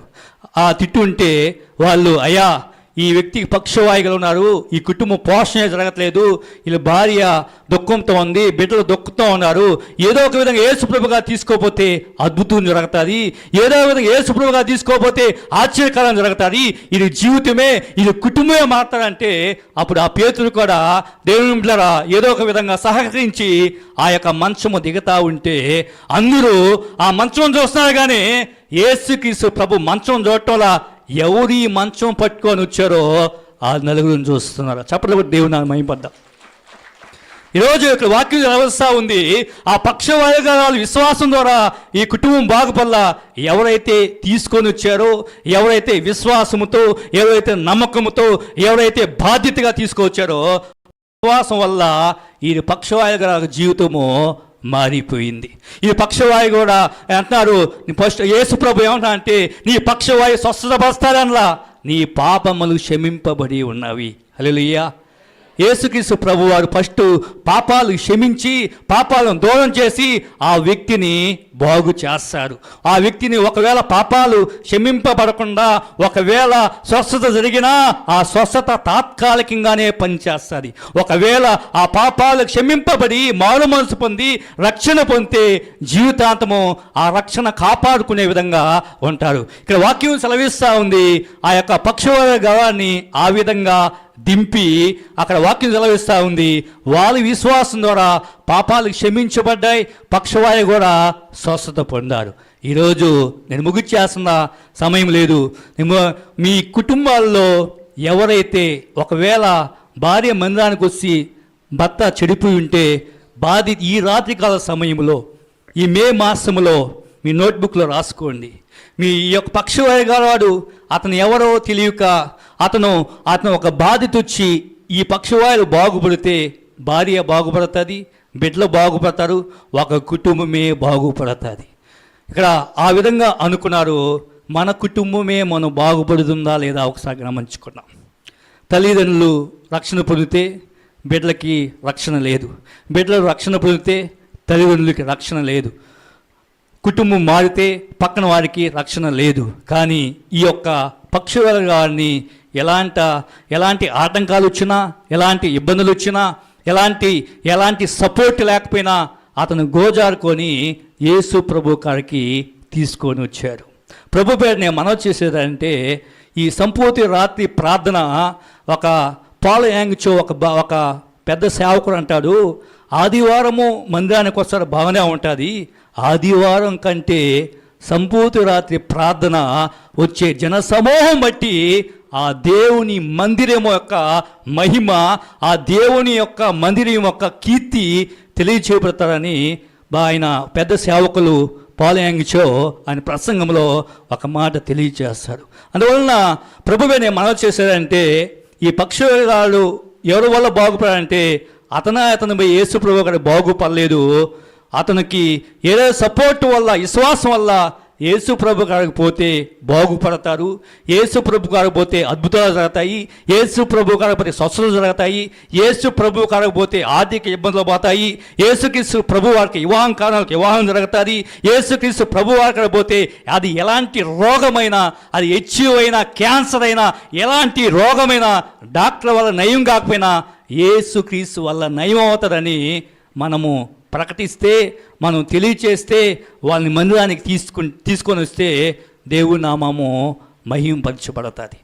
ఆ విధంగా ఇంక నుంచైనా ఒక బాధ్యత కలిగి, ఒక గురి కలిగి, ఒక తపన కలిగి మనము మందిరానికి రాకుండా ఆదివారము మందిరము ఎక్కడ బాలకంలో బయట మొత్తం నిండిపోతుంది. ఆ విధంగా ఎప్పుడైతే సంపూర్ణ రాత్రి ప్రార్థన నింపబడతాదో దేవుని మహిమ సన్నిధి ప్రకాశింపజేస్తుంది. హల్లెలూయా.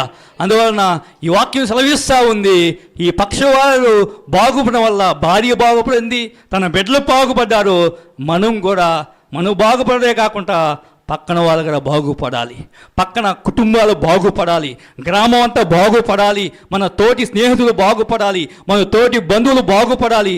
ఆ విధంగా బాగుపడాలంటే ఆ ఒక్కడ ఆలోచన, ఆ నలుగురు వచ్చిన ఆలోచన, ఒక్కరికైనా ఆలోచన కలిగి ఉంటే దేవుని పిల్లరా కుటుంబాలే మారిపోతాయి, గ్రామాలే మారిపోతాయి, దేశాలే మారిపోతాయి. స్వార్థంగా ఉండకుండా ఒకరి భారము మనం పంచుకోవాలని దేవుని వాక్యం సెలవిస్తూ ఉంది. అందువలన యేసుక్రీస్తు ప్రభువారు మొట్టమొదటిగా వాక్యాన్ని ప్రకటించారు, వాక్యాన్ని బోధించాడు. వాక్యాన్ని బోధించిన తర్వాతే అతనికి ఆయన పాపాలు క్షమించబడ్డాయి. పాపాలు క్షమించబడిన తర్వాతే ఆయనకి అద్భుతం జరిగింది. మొదటగా అద్భుతాలు ఈరోజు చాలా మంది కాయలు అమ్ముతున్నారు, నూనెలు అమ్ముతున్నారు, అద్భుతాలు అన్నారు. అదంతా తప్పుడు బోధని దేవుని వాక్యానుసారంగా నేను ప్రకటిస్తున్నా. దేవుని బిడ్డలారా, అందువలన మనము దేవుని వాక్యానికి విలువదాం, ఆ వాక్యానుసారంగా జీవిద్దాం, మన కుటుంబాలని బాగు చేసుకున్నాం. ఒకవేళ మన కుటుంబాలు బాగులేకపోతే వాళ్ళని ఏదో ఒక నయానో భయానో బతిమారుకోనో గోజారుకోనో ప్రార్థనాపూర్వకంగానో దేవుని మందిరాన్ని తీసుకొని వచ్చుకున్నాం. మన కుటుంబాలని దేవుని రాజ్యాన్ని కట్టుకొని దేవుని నామాన్ని మహింపరుచుకొని దేవుని నామాన్ని ఘనం తెచ్చుకున్నాం. ఇది సమయం ఇచ్చిన దైవ సేవకులకి వందనాలు చేస్తూ దేవుడి వాక్యాన్ని దీవించును గాక.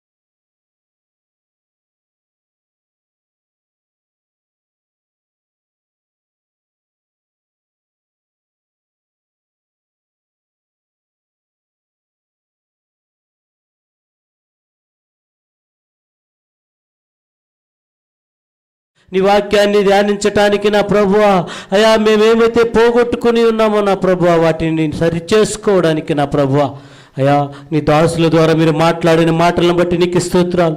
మొదటిగా నా ప్రభువా, దేవుణ్ణి ప్రేమించాలని మీరు సెలవిచ్చిన రీతిగా నా ప్రభు అయా నీకే వందనాలు చెల్లిస్తూ ఉన్నాం.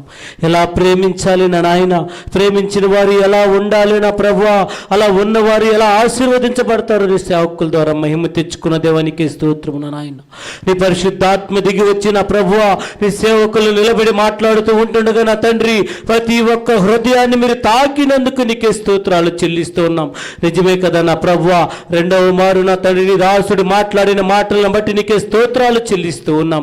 నిజమే కదా నా ప్రభువా, రక్షించబడిన మేము నా ప్రభువా, నీ నామాన్ని గుర్తిరిగిన మేము నా ప్రభువా, ఇదిగో నా నాయన, ఇదిగో నా ప్రభువా, బాప్తిస్మం పొంది నీ నామమును అంగీకరించిన మేము నా ప్రభువా, ఒక్కరినైనా నా తండ్రి నా నాయన అయా ఈ మందిరమునకు నా ప్రభ నడిపించగలిగే కృపను మాకు దయచేయండి.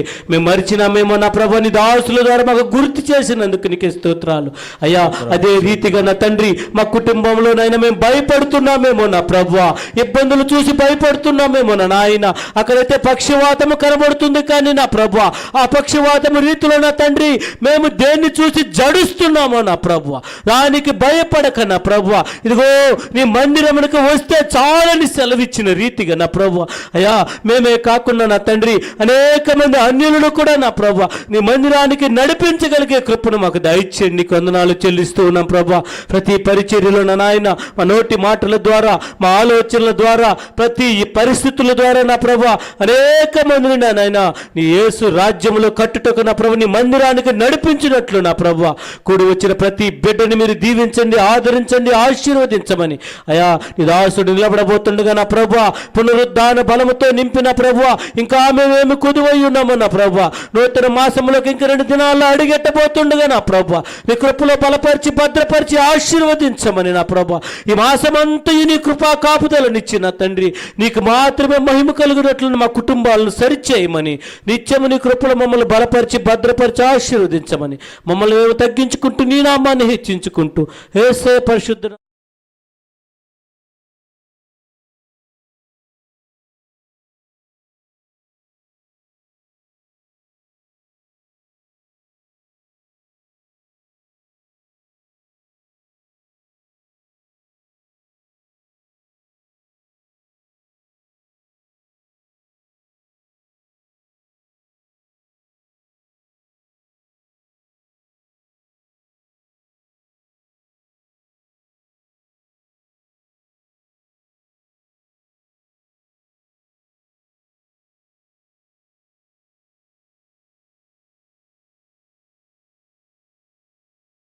వారి ముందుకు రావాల్సిందిగా ప్రభు పేట మనవి.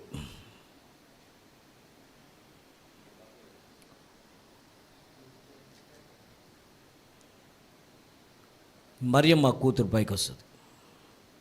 శాలిని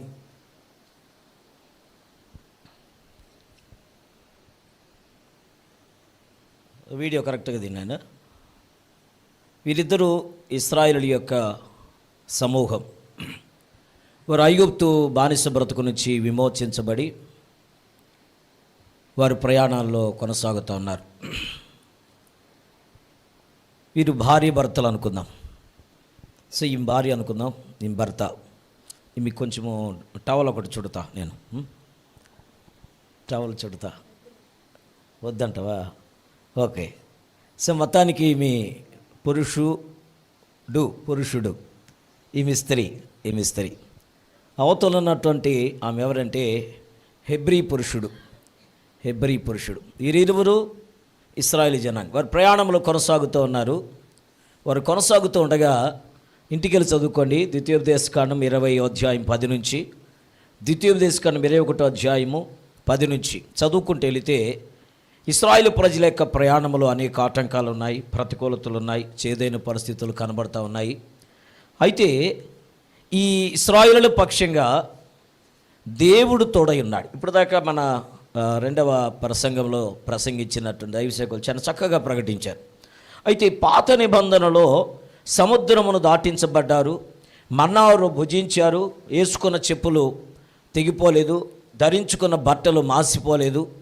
వారు ప్రయాణములు పగలు మేఘస్తంభంగా రాత్రి అగ్నిస్తంభంగా నడిపించబడ్డారు. వారు సముద్రములు పాయలు చేసుకొని వెళ్ళిపోయినారు. మరి అదే సమయంలో బండ నుంచి నీళ్లు రప్పించబడ్డాయి. కానీ అక్కడ క్రీస్తు లేడు అన్నటువంటి అనుభవము కనబడుతోంది. కానీ ఆయన లేకుండా ఏది జరగలేదు. కొరింథీ మొదటి పత్రిక 10వ అధ్యాయము దైవవాక్యం 1 నుంచి చదువుకుంటూ వెళితే ఆయన అంటాడు, అందరూ ఆత్మ సంబంధమైన బండలోనిది తాగిరి, ఆ బండ క్రీస్తు. ఒకసారి చదువుకుందాం పిల్లలు. కొరింథీ మొదటి పత్రిక 10వ అధ్యాయం 4వ వచనం. 10వ అధ్యాయము 4వ వచనం త్వరగా. అందరూ ఆత్మ సంబంధమైన ఒకే పానీయమును పానము చేసిరి, ఏలయనగా తమను వెంబడించిన ఆత్మ సంబంధమైన బండలోనిది త్రాగిరి. ఆ బండ పాత నిబంధనలు క్రీస్తున్నాడంటావా లేదంటావా? ఆమెను చెప్పలు కొట్టడం ఒకసారి. సముద్రం పాయలు తీసినప్పుడు యేసయ్య ఉన్నాడా లేడా? యోబు యేసుని చూశాడంటావా లేదంటావా? దావీదు యేసుని చూశాడంటావా లేదా? యోబు దావీదే కాదు, అబ్రహాము దేవుని చూశాడంటావా లేదా? So from the beginning of earth, లేకపోతే ఆరంభించినది మొదలుకొని ఆయన నాటకీయమైనటువంటి పరిస్థితి కనబడుతూనే ఉన్నది. దేవుని స్తోత్రం కలుగునుగా. హల్లెలూయా. ఓ మాట చెప్పాలంటే ఆయన సృష్టికర్త అయి ఉన్నాడు, ఆయన నాటకమును ఆడిచ్చేటువంటి వాడై ఉంటున్నాడు. కాకపోతే ఈ నాటకములో ఆయన అదృశ్యంగా కనబడ్డాడు. పాత నిబంధనలో, క్రొత్త నిబంధనలో దృశ్యుడిగా మారిపోయినాడు. దేవుని స్తోత్రం కలుగునుగాక. ఒకప్పుడు కనబడలేదు, ఆ తర్వాత కనబడ్డాడు. అయితే ఈ ఇరువురు ఇశ్రాయేలు యొక్క సమూహం అయితే వీరిని వెంబడించినటువంటి బండ పక్కనే ఉన్నది. ఆ పక్కనే ఉన్నటువంటి ఆమె పేరు ఆయన దాని పైకి వేసేసుకో, ముసుకులాగా కాదు, నేను వేసినట్టు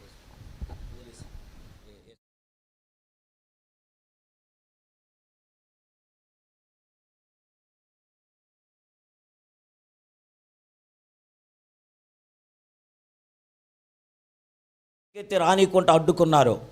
ఏ దేశము, ఏ ప్రజలు, ఏ పట్టణం అయితే అడ్డుకున్నదో వాళ్ళ స్తోత్రం స్తోత్రం స్తోత్రం స్తోత్రం స్తోత్రం. సర్వకార్యములు కర్తన దేవ తోడుండి నడిపించని, మహిమ తెచ్చుకొని, ఘనత మహిమ ప్రభావాలు మీరు తెచ్చుకోమని యేసు సజీవ శ్రేష్ఠ నామములో అడుగుచున్నాను నా పరమ తండ్రి, ఆమేన్. అందరు కూర్చున్నాం. కొన్ని నిమిషాల్లో లేఖన భాగంలో నుంచి శ్రేష్ఠకర సందేశాన్ని ఇంతవరకు ఆత్మదేవుడు మనతో మాట్లాడుతూ వచ్చాడు, కానీ ఇప్పుడు కూడా మనతో మాట్లాడబోతున్నాడు. ఆయన మాట్లాడు సజీవుడైన దేవుడని, ప్రార్థన ఆలకించి ప్రత్యుత్తరం ఇచ్చే దేవుడని నమ్మిన వారిగా మనం ఉన్నట్లయితే మన బ్రతుకులు మారబోతూ ఉన్నాయి. మన స్థితిగతులు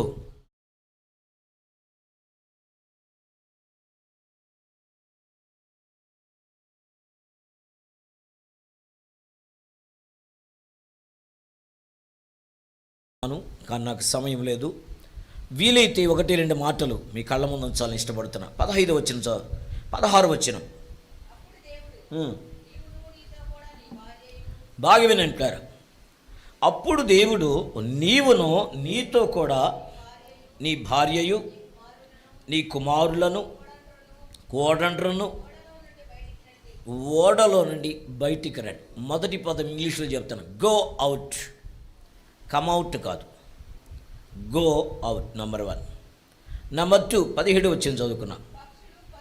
పక్షులు, పశువులు, భూమి మీద ప్రాకు ప్రతి జాతి యొక్క పురుగులు మొదలైన సమస్త శరీరులలో నీతో కూడా ఉన్న ప్రతి జంతువును వెంట పెట్టుకొని వెలుపలికి రావాలని. దీన్ని బ్రింగ్ అవుట్.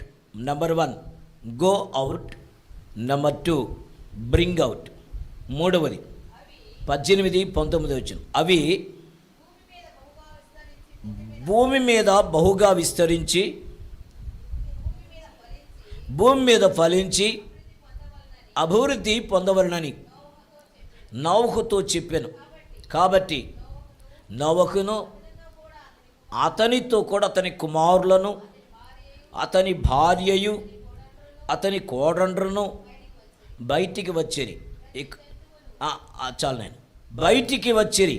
అక్కడున్న పదం ఏంటంటే went out. Went out. Number 1 go out, number 2 bring out, number 3 went out. బాగా వినండి. ఆ ముందు జరిగిన కార్యాలను చూస్తే మీకు బాగా తెలుసు. నరుడి హృదయములోని తలంపులు ఎల్లప్పుడూ కేవలం చెడ్డవని యెహోవా చూచి ఈ భూమి మీద నరులను చేసినందుకు ఆయన సంతాపము చెంది హృదయమును నొచ్చుకొని ఆయన జలప్రవాహమును పంపించాడు.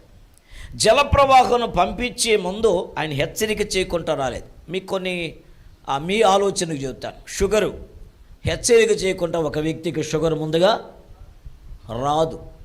పెరాలసిస్ హెచ్చరిక చేయకుండా పెరాలసిస్ ఉన్నట్టుండి ఒలిదిరిగి పడిపోయినట్టు పెరాలసిస్ వచ్చిందని చెప్తే అది అబద్ధం. అంతకుముందు ఎప్పటి నుంచో సిమిటమ్స్ కనబడుతూ వస్తాయి. హార్ట్ స్ట్రోక్ కదండి, హార్ట్ అటాక్ అంటారు కదండి. హార్ట్ అటాక్ ఎమర్జెన్సీకి వస్తుంది అన్నాడు ఒక ఆయన. రాదు బ్రదర్, ముందుగా హెచ్చరించి వస్తుంది. ఓ సంవత్సరం నుంచో 2 సంవత్సరాల నుంచో 6 నెలల నుంచో కనీసం 2 నెలల నుంచో 1 మంత్ నుంచో వస్తుంది. పెరాలసిస్ హెచ్చరించి వస్తుంది. దానికి సిమిటమ్ చెబుతాను వినండి ప్రియులారా. కొంతమందికి పెరాలసిస్ చెప్పి వస్తుంది అనే విషయం తెలీదు. ఎలా చెప్పి వస్తుంది అంటే, ఎక్కడో తన యొక్క రుమాలు ఎక్కడో పెట్టేశాడు, మర్చిపోయి వచ్చేసాడు. ఎక్కడ పెట్టాడు గుర్తురాదు. 3 రోజులైనా కానీ 4 రోజులైనా కానీ. సెల్ ఫోన్ ఎక్కడ పెట్టేశాడు గుర్తుకు రాదు. 2 రోజులు అయిపోయింది, పలానా దగ్గర పెట్టాను గుర్తుకు రాదు. కానీ దానికి సంబంధించినటువంటి ఆనవాలు మరి ఫోన్ చేయటమో లేకపోతే దానికి సంబంధించినటువంటి ఆనవాళ్ళు ఉన్నాయి కాబట్టి అలా కనుక్కుంటారు ప్లాన్. సో అంత మాత్రమే కాదు ప్లాన్, డబ్బులు ఎక్కడ పెట్టి మర్చిపోతారు, ఎవరికో ఇచ్చి మర్చిపోతారు. చాలామంది అంటారు ఎడమ చేత్తో ఇచ్చే మర్చిపోతామంటారు. డబ్బులు ఎడమ చేత్తో ఇస్తే మర్చిపోయాలి. ఎవడన్నా తీసుకురాడు నా దగ్గరికి. డబ్బులు మర్చిపోడు, ఇంకేమైనా మర్చిపోతాడు. కావాలంటే వాళ్ళ ఆవిడని మర్చిపోతాడు, కానీ డబ్బులు మాత్రము గోపాలను అడదామా మాట, ఎలిషాని అడదామా, నన్ను అడగండి. నేను నెంబర్ 1. మా ఆవిడనన్నా మా అందరిని ఆయన మర్చిపోతాను, కానీ నేను డబ్బులు మాత్రము మర్చిపోను. ఎందుకంటే అది దేవుడే ఇచ్చిన దానం, దేవుడిచ్చిన విలువైనటువంటిది. దాన్ని నేను చాలా జాగ్రత్తగా సింగిల్ ఎన్పితో కూడా లెక్క, ఎక్కడెక్కడ పెట్టాను, ఏం చేశాను, ఎవరి చేతికి ఇచ్చాను. కొంతమంది అంటారు రాసి పెట్టుకుంటాను. నేను రాసుకుంటాను. ఒక నెల బుక్ తీస్తా. ఎప్పుడది జనవరి 1లోనే, జనవరి 1లో ఫస్ట్ వీక్ అంతా రాస్తా. ఫస్ట్ వీక్ అయిపోయింది, 15వ తారీఖు పుస్తకం ఎక్కుంటుందో నా పెన్ ఎక్కుంటుందో నాకు తెలీదు.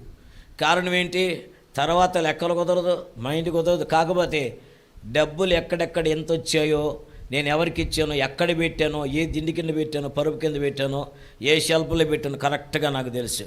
కానీ అక్కడ కూడా కొన్ని మిస్ అవుతుంటాయి అనుకోండి, తర్వాత సంగతి అది. దేవుని బిడ్డలారు గమనించండి. అయితే రహస్యం ఏంటంటే చాలా జాగ్రత్తగా ఉంటారు. లేఖన భాగం యొక్క అంశం ఏంటంటే, హెచ్చరిక చేయకుండా దేవుడు జలప్రవాహం పంపించాల. ఎన్ని సంవత్సరాలు హెచ్చరించాడు తెలుసండి? మీ బాగా తెలుసు లెక్క. 1 సంవత్సరం 2 సంవత్సరాలు కాదు, నోరు తెరవండి, 120 సంవత్సరాలు ప్రకటించాడు. 120 సంవత్సరాలు ప్రకటించేశాడు. ప్రకటించుట కొరకు ఎన్నుకున్నటువంటి ఈ నాయకుని యొక్క వయసు దగ్గరదాపు 600 సంవత్సరాలు. ఎన్ని సంవత్సరాలు?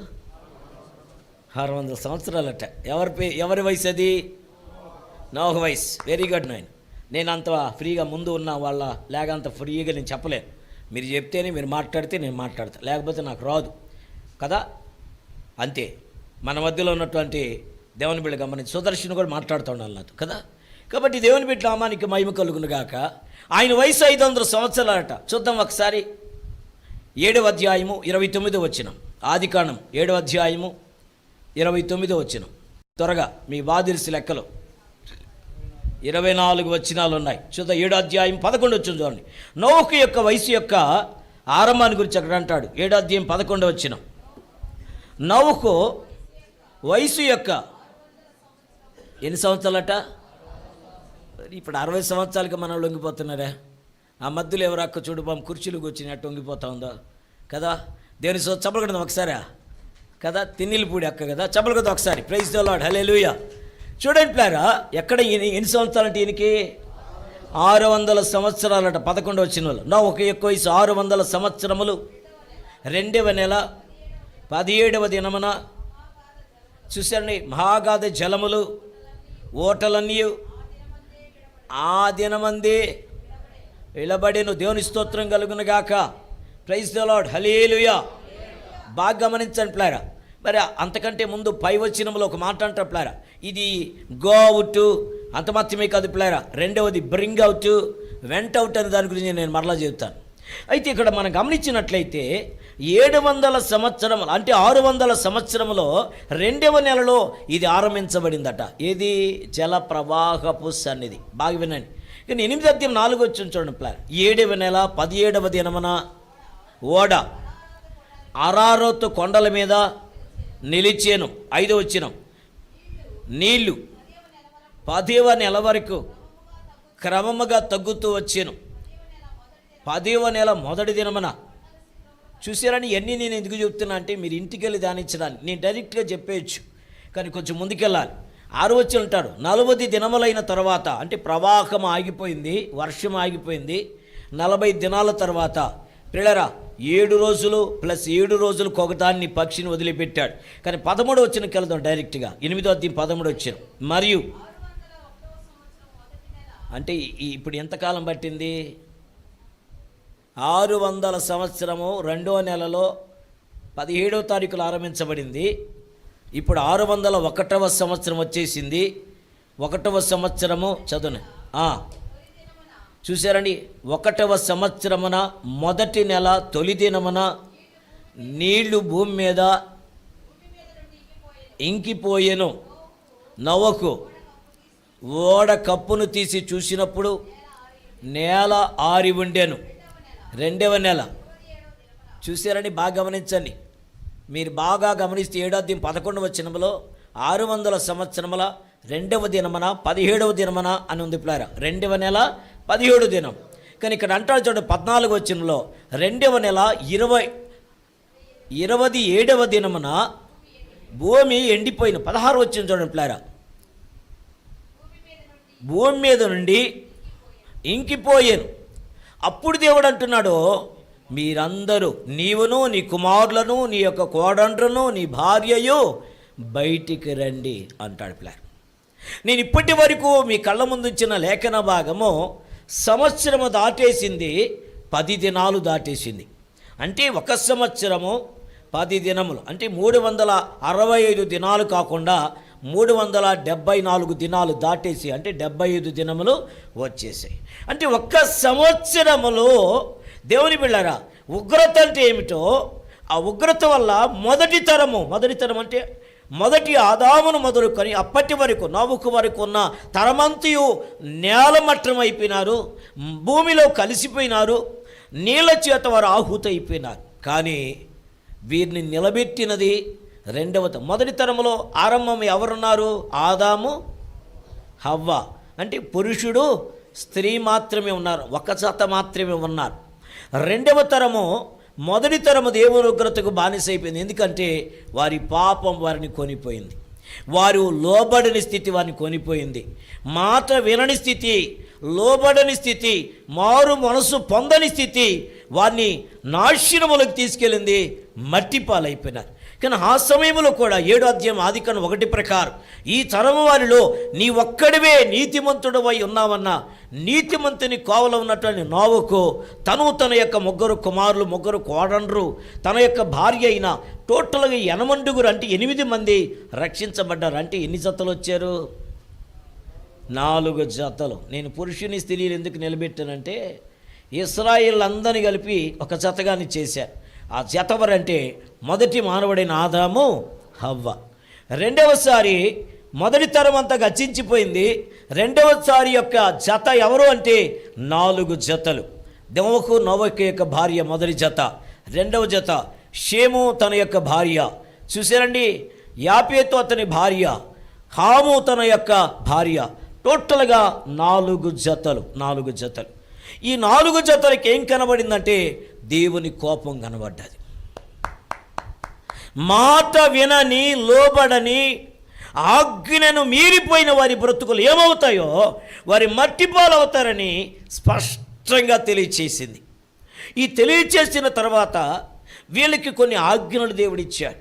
ఏమిటి హెచ్చరిక అంటే, మానవుని యొక్క జీవితము బాల్యము నుంచి పాపముతోనే ఉన్నది, వాడు అబద్ధం ఆడుతూనే ఉన్నాడు గనక ఈ మానవుడు చేసిన దాన్ని బట్టి భూమిని శపించను. ప్రైజ్ ది లార్డ్, హల్లెలూయా.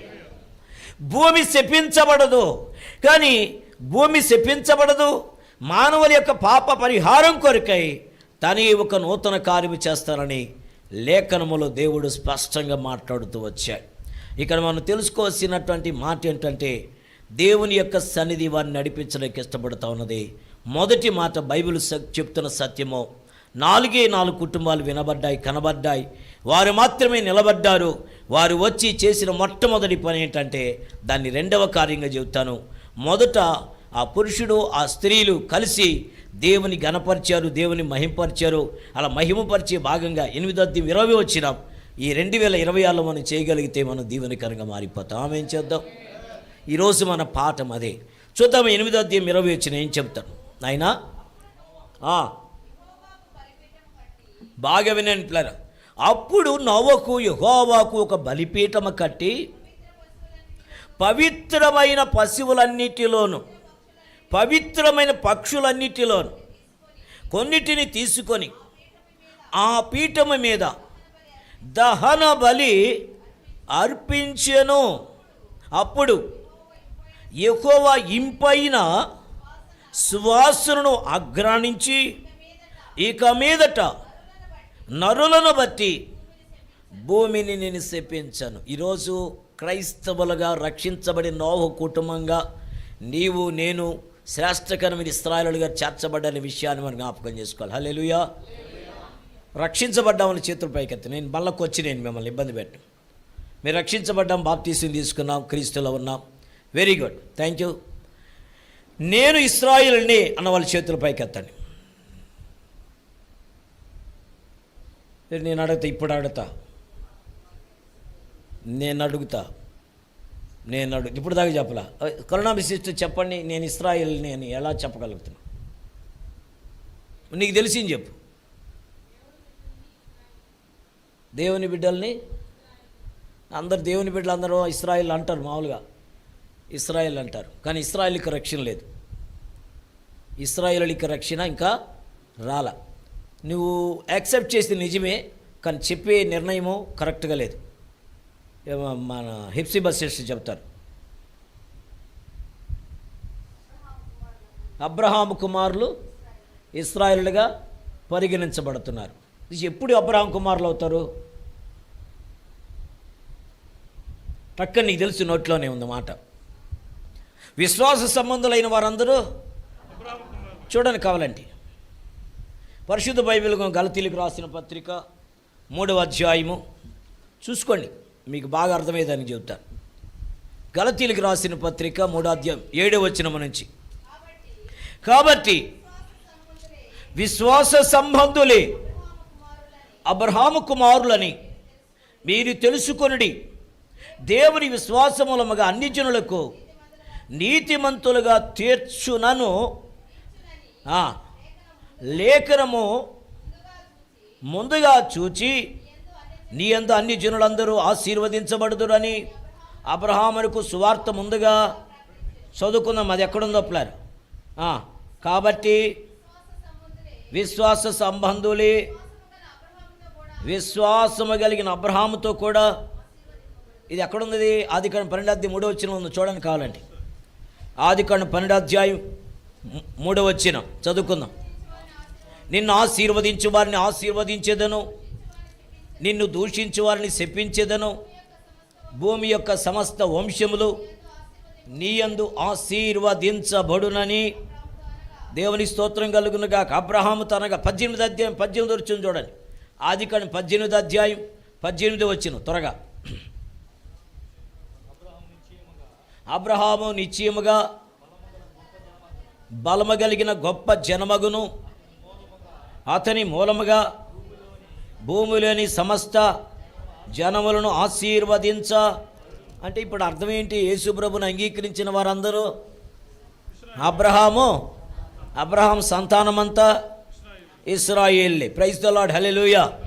మనం ఇశ్రాయేలు అని అంటాం కాదంటమా, ఇశ్రాయేలుమే. అంటే ఇశ్రాయేలులందరూ ఆశీర్వాదమునకు వారసులు. దేవునికి స్తోత్రం కలుగును గాక.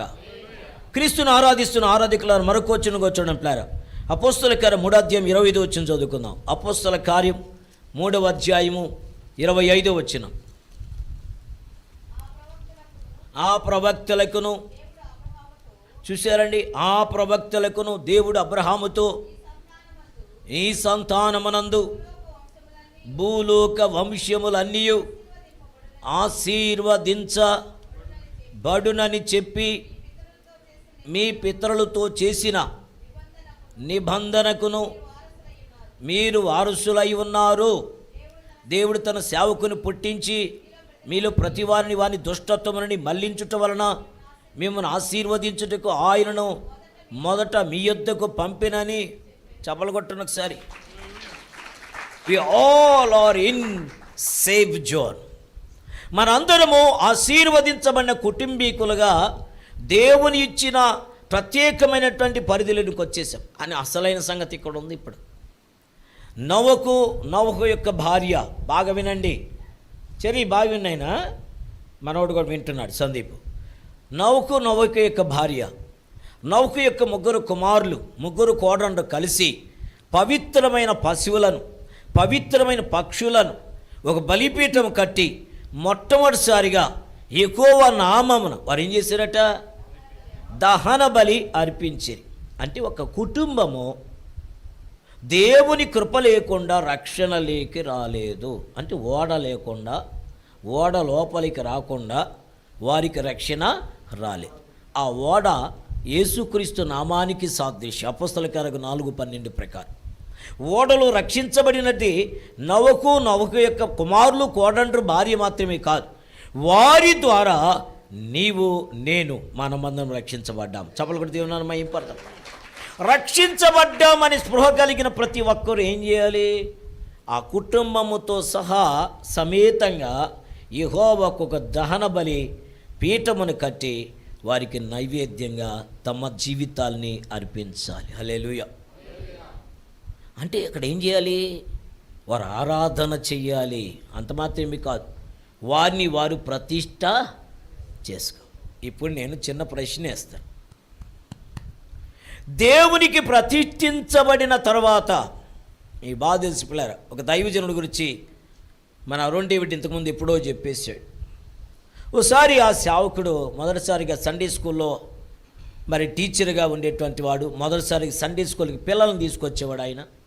తర్వాత సండే స్కూల్ టీచర్గా మారిపోయినాడు. రాను రాను దేవుని ఆత్మచేత నింపబడి గొప్ప పరిచారకుడుగా మారిపోయినాడు. ఈ పరిచారకుడు ఒకసారి ట్రైన్లో ప్రయాణం చేస్తున్నాడు. అల్లరి మోక ఒక ఒప్పన సీట్ ప్యాక్లు ఆడుకుంటున్నారంట. సీట్ ప్యాక్లు ఆడుకునేటప్పుడు వాళ్ళకి ఇన్ని సంఖ్య అని ఉంటుంది, ఇంతమంది కూర్చోవాలి, ఇంతమంది కూర్చుంటేనే ఆట బాగా కలుస్తుంది. వాళ్ళకి సరిగా ఆట కలవట్లో ఒకడు తక్కువగా ఉన్నాడు. ఈ వైపు చూసి ఈ వ్యక్తితో అన్నాడంట, అయ్యా నీవు ఒక చెయ్యి ఇట్లా వేయచ్చు కదా అన్నాడట. గమ్ముకున్నా అంట. మరలా అడిగారట, ఓ చెయ్యి అయ్యి మాతో కూడా కలువు అన్నా అంట. అప్పుడు అన్నా అంట, ఈ చేతులు నావి కావు. వాళ్ళు నవ్వారట, హేళన చేశారట. వెంటనే ఆయన్ని హేళన చేస్తుంటే, అయ్యా హేళన చేయొద్దు, నిజంగా ఈ చేతులు నావే కాబట్టి వీడికి పిచ్చి పట్టి వస్తుందిరా అని దేవుని బిళ్ళారా వాళ్ళు హేళన చేయటం కొట్టడానికి రెడీ అయినంట. అప్పుడు అన్నా అంట, నిజంగా మీరు కొట్టినా నేను ఇందులో పాల్గొలేనయ్యా, ఈ చేతులు నావి కావు.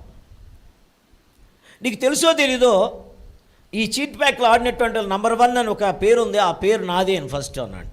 ఏం పేరు అని? ఈ పేరు అన్నంట. పేరు చెప్పాంట. ఆ పేరు వాళ్ళకి బాగా తెలుసు అంట. ఆయన పేరు వింటేనే ఈ పీసీ సీట్ ప్యాక్ల ఆటలో ఇన్స్పిరేషన్ వస్తుందట. అలాంటి వ్యక్తి అంటున్నా అంట, ఈ చేతులు నావి కావు అంటున్నా అంట. ఏంటో ఇలా అయిపోయినామంటే అప్పుడు అన్నా అంట, నా కొరకు యేసు ప్రాణం పెట్టాడు, చనిపోయినాడు, సమాధి చేయబడ్డాడు, ఈ చేతులు నావి కావు, ఈ చేతులు దేవునికి ప్రతిష్ఠతట. ప్రైజ్ ది లార్డ్, హల్లెలూయా. మరి యోబు అంటున్నాడు, ఈ కన్నులు దేవునికి ప్రతిష్ఠత చేయబడ్డాయి. ప్రభువును చూసిన కన్నులతో కన్నికు నేను ఏ రీతిగా చూడగలను అన్నాడు ప్లాయరా. సో యోబే కాదు ప్లాయరా, ముందున్న భక్తుల యొక్క చరిత్రగా మనం తిరిగి చూస్తే నేను దేవుని ఎక్కడ కనుగొందునో అది నాకు తెలియపడుగాక అన్నటువంటి భక్తి జీవితం. ప్రభు యొక్క శిలువ యొక్క యాగం కంటే ముందు కన్యమరి గర్భంలో జన్మించిన దర్శనాన్ని పాత నిబంధన భక్తులు చూశారు. ప్రియులారా, ఈరోజు ఈ ఆరాధన సాధారణమైన ఆరాధన అనుకుంటున్నారేమో. రాత్రి ఏదో అసలు మేలుకుంటామో లేదో, ఓ గంటన ఉంటామో లేదో, 1 గంట దాకా ఉంటామో లేదో తెలీదు. మరి ఏదో ఒక రీతికి వెళ్ళాలి. మరి వెళ్ళకపోతే దైవ సేవకులు చెప్పారు కనుక ఆయన ఆజ్ఞలను పాటించకపోతే ఏదైనా అవుతుందని మోమాటానికి వస్తే అది వాస్తవిక అర్థం కాదు. అది ప్రియులారా, మీరు మొమ్మాటానికి వచ్చినా కావాలని వచ్చినా వాస్తవికంగా మీరు ధన్యులని చెప్పడానికి నేను ఆనందిస్తున్నాను. హల్లెలూయా చెప్దామా? కావాలని చేసుకోండి పిల్లారా.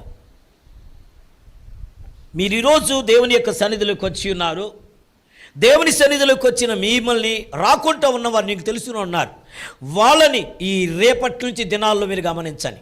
వాళ్ళకి మీకు తేడా కనబడుతుంది. దేవుని స్తోత్రం కలుగును గాక. మాటల్లో తేడా ఉంటుంది, కార్యాల్లో తేడా ఉంటుంది, నీ శ్రమలో తేడా ఉంటుంది, నీకు రాబడిలో తేడా ఉంటుంది, ఆనందములో తేడా ఉంటుంది, నీ ఆరోగ్య స్థితుల్లో తేడా వస్తుంది, ఆర్థిక విషయాల్లో తేడా వస్తుంది. ఇవన్నీ నేను ఎందుకు లోక సంబంధంగా చెప్తున్నా అంటే మనమంతా లోకం కొరకు బ్రతుకుతున్నామని తపన ఉంది కాబట్టి చెప్తున్నా. వీటన్నిటికి మించి ఆధ్యాత్మిక తపన ఏంటంటే నువ్వు నిలబడిన స్థలములో అపవాది పారిపోద్ది. దేవుని స్తోత్రం కలుగును గాక. యేసు రక్తములో కడగబడిన కోణములు నీ ఉంటావు గనక చెప్పడానికి నేను ఆనందిస్తున్నాను. ప్లారా చూడండి, ఇక్కడ మాట్లాడుతున్న మాట ఏంటంటే, మరి ఈ మొదలు చేసిన పని ఏంటంటే 20 వచనం ప్రకారము వారు యెహోవా నామమున మొట్టమొదటిసారిగా బలిపీఠము కట్టారు. మరి కొంతమంది అన్నారు మొదటిసారిగా అంటే కయ్యూను హేబెలులో బలి అర్పించారు కదా, అక్కడ బలిపీఠం కట్టినట్టు కానీ బలిపీఠం మీద వారు దాన్ని దహన బలి ఇచ్చినట్టు కానీ అక్కడ మనం చదవంపులారు.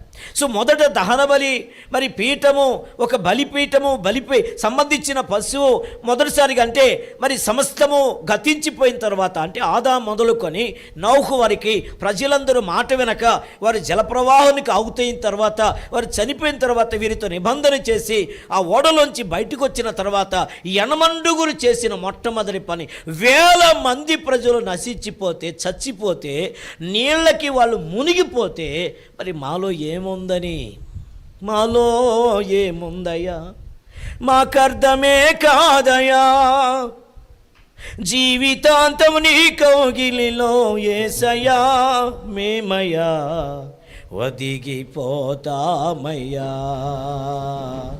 ఒదిగిపోతామయ్యా, ఒదిగిపోతామయ్యా, నీ కౌగిలిలో ఒదిగిపోతానయ్యా. నా మీద నీవు చూపు ప్రేమకైనా కళ్ళు చెమ్మగిల్లెనయ్యా. నా మీద నీవు చూపు ప్రేమకైనా కళ్ళు చెమ్మగిల్లెనయ్యా.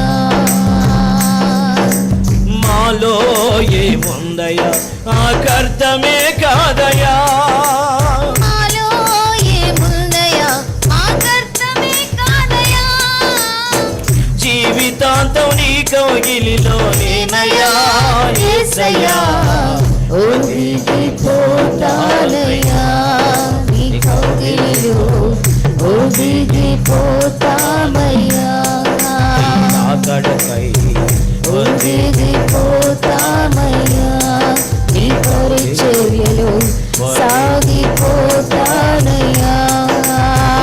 హల్లెలూయా. బాగా వినండి ప్లేరా, వీరు చేసిన మొదటి పని మనం కానీ చేయగలిగితే, మొదటిసారి ఏం చేశారట, ఒక బలిపీఠం కట్టి పవిత్రమైన పశువులను, పవిత్రమైన పక్షులను కొన్నిటిని తీసుకొని బలిపీఠం మీద ఏం చేశారట, దహన బలి అర్పించిరి. అంటే దహన బలి అంటే అర్థం ఏంటి, ఈ చేతులను, ఈ శరీరాన్ని అరికోల మొదలుకొని నండిత్తి వరకు మనం పాడతారు కదా, ఇదిగో దేవా నా జీవితం ఆపాదమస్తకం నీకంకి శరణం నీ చరణం, శరణం నీ దివ్య చరణం, ఆ చరణం నీ చరణం, శరణం నీ దివ్య చరణం, ఇదిగో దేవా నా జీవితం ఆపాదమస్తకం నీకంకితం, ఇదిగో దేవా నా జీవితం ఆపాదమస్తకం నీకంకితం. పలుమార్లు వైదొలగినాను నీ పరలోక దర్శనము నుండి విలువైన నీ దివ్య పిలుపుకు నీ తగినట్లు దీవించనైతి పలుమార్లు వైదొలగినాను నీ పరలోక దర్శనము నుండి విలువైన నీ దివ్య పిలుపుకు నీ తగినట్లు జీవించనైతి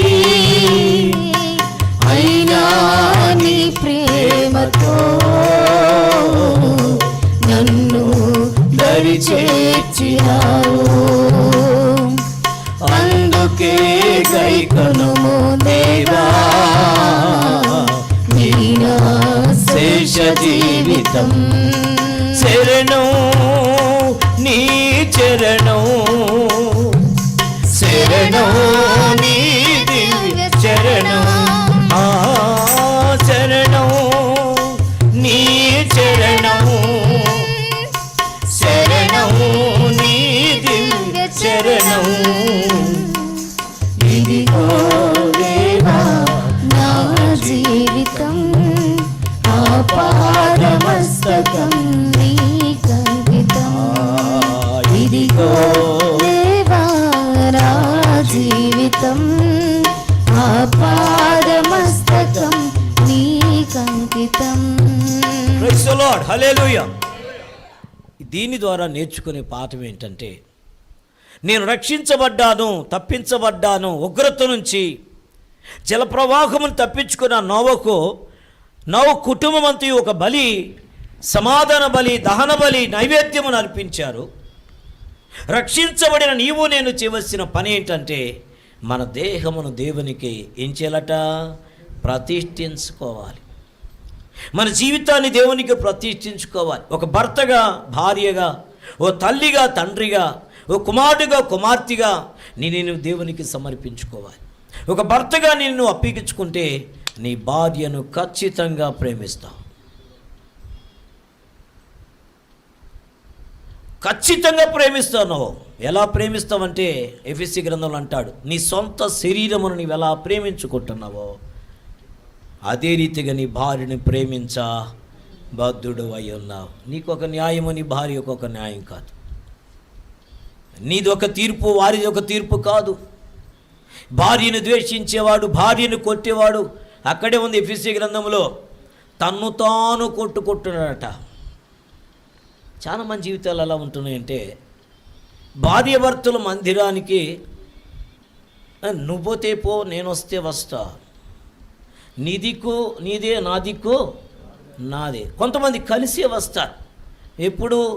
స్కూటర్లో వచ్చేటప్పుడు, బస్సులో వచ్చేటప్పుడు, ఏదైనా వెహికల్లో వచ్చేటప్పుడు, రాగానే ఎవరికి వారే రాగానే మందిరంకైతే వస్తారు. మందిరంలో ఆత్మదేవుని యొక్క అబ్జర్వేషన్ ఉన్నదాని విషయాన్ని మీరు గ్రహిస్తున్నారు. ఈ విషయాన్ని మీరు మర్చిపోతున్నారేమో. సేవకునిగా నేను చాలా జాగ్రత్తగా ఉంటానండి. మాట్లాడి మాట విషయంలో, ఇక్కడ నిలబడుకున్న అల్తార్ విషయంలో, దిగి వచ్చిన తర్వాత మాట్లాడే విషయంలో, ఇవన్నీ వదిలేసి ఇంటికి రండి. నాతో నడిచే వాళ్ళకి అర్థమైపోద్ది. ఇంటికి వచ్చినప్పుడు ఉన్నంత ఈజీ మాటలు, ఈజీగా ఉన్నటువంటి ఆలోచనలు మందిరంలో, ఆవరణంలో, క్యాంపస్లో కనబడు. అలాగని ప్రేమ ఉండదా? ఖచ్చితంగా ప్రేమ ఉంటుంది. అభిమానం ఉండదా? ఖచ్చితంగా అభిమానం ఉంటుంది. అక్కడ స్టేజ్ మీద ఉన్న తర్వాత వాళ్ళకి ఏమి వరుసలు తెలియవా? ఈమె నా మరదలు, ఇవి మా యొక్క వదిన, ఈమె యొక్క మాకు భార్య అని వరుసలు మర్చిపోతారంటే అంత తన్మయంలో అయిపోతారు ఆత్మలో. నాకైతే తెలియదు. పరిశుద్ధ ఆత్మ రాగానే ఒక ఆయన అన్నాడు, వేరే ఆధీనంలోకి వెళ్ళిపోతారండి, వాళ్ళు అలా నడిపించేస్తారు, ఎలా ఎగరతారు, గంతులేస్తారు. నేను కూడా ఎగిరిన దినాలు చాలా ఉన్నాయి. కానీ పరిపూర్ణమైన వాక్య ప్రత్యక్షతలోకి వచ్చిన తర్వాత వాక్య కంట్రోల్ అయిన ఉంటాడు ఆ వ్యక్తి. వాక్యమును దాటి, నేను నీతో చెప్పిన వాక్యమే ఆత్మయో జీవం అన్నమాట. ఆత్మ అనేది వేరే ఏమి కాదు. యేసుక్రీస్తే పరిశుద్ధాత్మ, పరిశుద్ధాత్మ యేసుక్రీస్తు, యేసుక్రీస్తే తండ్రి, దానికి తిరిగిలేదు. అందుకని అందరూ చెప్పే మాట ఏంటంటే, యేసుక్రీస్తు నామన బాప్తిసం పొందడి, అప్పుడు మీరు పరిశుద్ధాత్మన వరమును పొందుదరు. అంటే ఒక్కరిలోనే ఉన్నారు ముగ్గురు, తండ్రి ఉన్నాడు, పరిశుద్ధాత్మ దేవుడు కూడా ఉన్నాడు. వాళ్ళ నిర్ణయాన్ని నేను యాక్సెప్ట్ చేస్తున్నా. కానీ యేసుక్రీస్తు వారు బోధించింది ఏంటంటే తండ్రి యొక్కయు పరిశుద్ధాత్మ యొక్కయు దేవుని బిడ్డలారా యేసుక్రీస్తు యొక్క నామములో కుమారుని యొక్క నామములో బాప్తిసం ఇవ్వండి అనేది అపోస్తల కార్యములో దేవుడు చెప్పాడు. మత్తయి సువార్తలో దేవుడు చెప్పిన సత్యం అదే. ఆ సత్య ప్రకారమే తండ్రి కుమారు పరిశుద్ధాత్మ దేవుని గురించి వివరిస్తున్నాం. త్రియేక దేవుని యాక్సెప్ట్ చేస్తున్న వ్యక్తి యేసుక్రీస్తుని ఖచ్చితంగా యాక్సెప్ట్ చేస్తాడు. యేసుక్రీస్తుని యాక్సెప్ట్ చేసిన వ్యక్తి ఖచ్చితంగా తండ్రి పరిశుద్ధాత్మను కూడా ఏకీభవిస్తాడు. సో ఈ వాక్యం చెప్తా ఉంటే కొంతమందికి ఎలా అనిపిస్తుందంటే అసలు ఈరోజు వాక్యం చెప్పుకుంటా ఉంటే బాగుండేమో ఏమనిపించలే. పౌలు అట్లా అనిపించట్లే, పెద్దగా చెప్తే కదా వాళ్ళందరికీ వినబడుతుంది. అట్లేం అనిపించట్లే, నేను తిట్టినట్లు ఏమనిపించట్లా.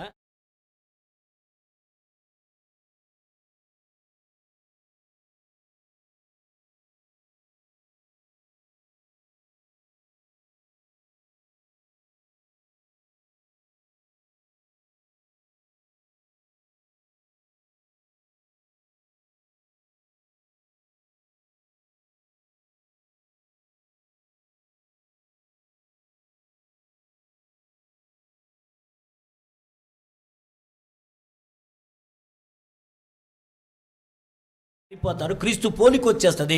క్రీస్తు పోలిక కలిగిన వారే ఇశ్రాయేలీలు. ఇశ్రాయేలీలు ఎవరో వారిని ముట్టడానికి ఎవరికి అధికారం? ఒకళ్ళు ముట్టినా నా కనుగుడ్డిని.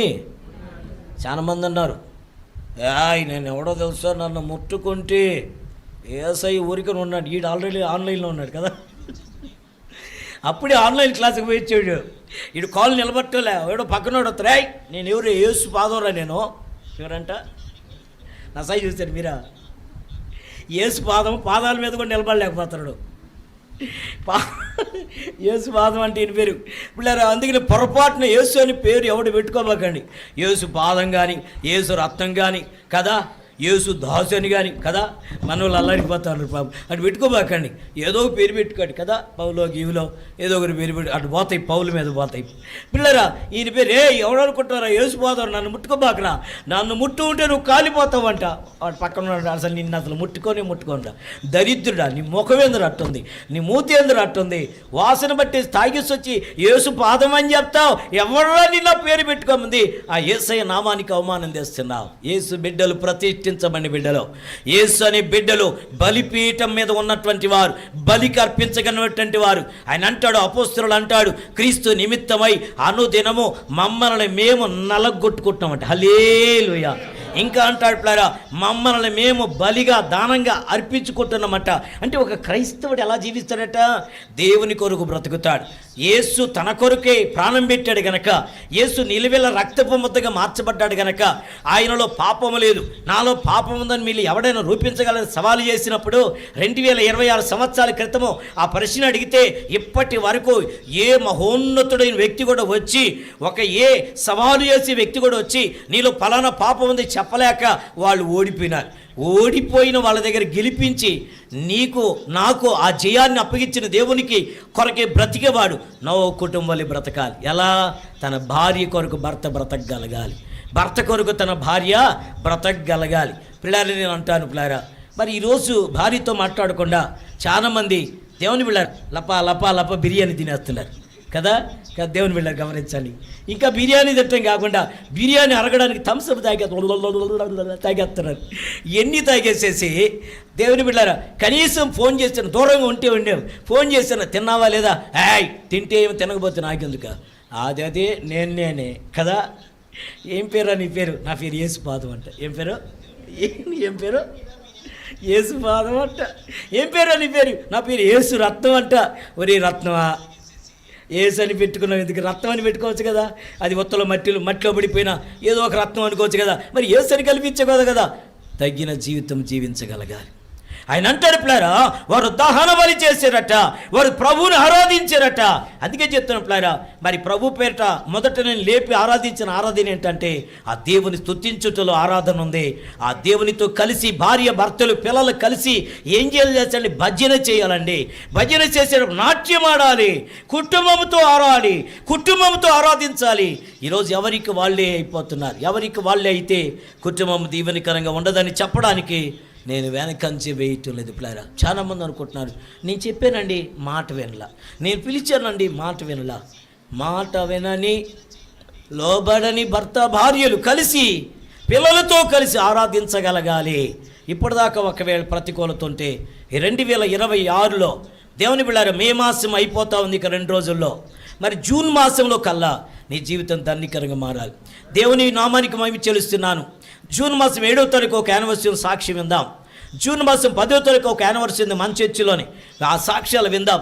ఇవన్నీ పక్కన పెడితే ఈరోజు మన చర్చి యవనస్తులు మొన్న ఎవరో లీక్ చేశారు నాకు కదండి, ఆ యొక్క నీట్లో ఉన్నటువంటి ఎగ్జాము పేపర్ని, క్వశ్చన్ పేపర్ని లీక్ చేసినట్టుగా మన యానివర్సరీ రేపు 2027లో కదండి, 26 అయిపోయింది కదా, 27లో యానివర్సరీ గురించి చిన్న లీక్ వచ్చింది.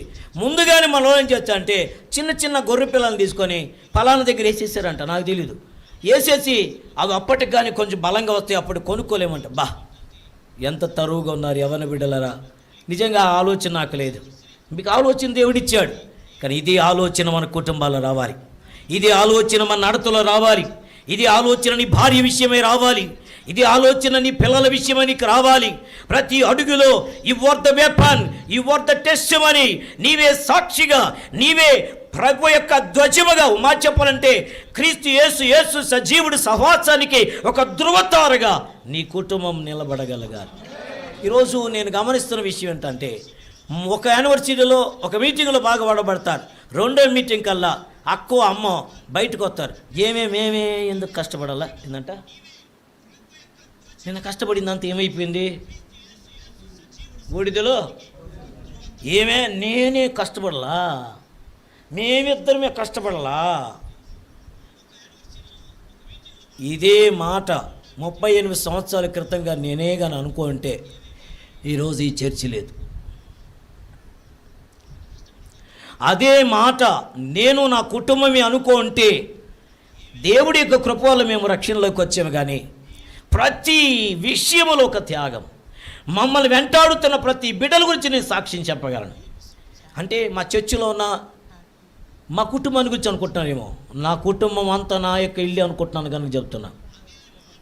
ఈరోజు 2026లోకి వచ్చేవన్నీ మేము సంతోషించటం లేదు.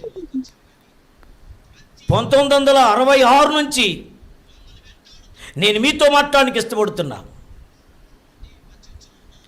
1966, 68 నుంచి ఆరంభించబడిన చర్చి గురించి ఎవరెవరి యొక్క ప్రయాస చర్చిలో ఉన్నదో, ఎవరి ప్రయాస వల్ల ఆత్మల రక్షణలోకి వస్తున్నారో వారందరి యొక్క యూనిటీ, వారి యొక్క త్యాగాన్ని గురించి ఈరోజు నేను సాక్ష్యం చెప్పగలను. ఈ చర్చి ఈ రీతిగా నిలబడింది. ఈ చర్చి యొక్క సౌందర్యాన్ని గురించి నేను చెప్పగలను. ఈ చర్చి యొక్క రాయిని గురించి నేను చెప్పగలను. ఈ మొదటిసారికి పునాది వేసినప్పుడు తవ్వినటువంటి బిడ్డల గురించి నేను సాక్ష్యం చెప్పగలను. ఎండకి ఎండిపోయినటువంటి బిడ్డల గురించి నేను సాక్ష్యం చెప్పగలను. ఎందుకంటే ఇది ఒక పీటర్ పాల్ వలనో, ఒక ఎఫ్సిబా వలనో, ఒక మరియమ్మ గారి వలన, మార్తమ్మ వలనో, ఏ సహోదరుల వల్ల కలిగింది కాదు. ఇది అందరి యొక్క సమిష్టి ప్రయాస. ఈ 2026 నా తాపత్రయం ఆత్మ ద్వారా ప్రేరేపణ ఏంటంటే ఈరోజు కుటుంబాలు పాడైపోతున్నాయండి. ఈరోజు కుటుంబాలు చితికిపోతున్నాయి. కనబడుతున్నారు కలిసినట్టుగా, ఉన్నట్టుగా కనబడుతున్నారు భార్య భర్తలుగా.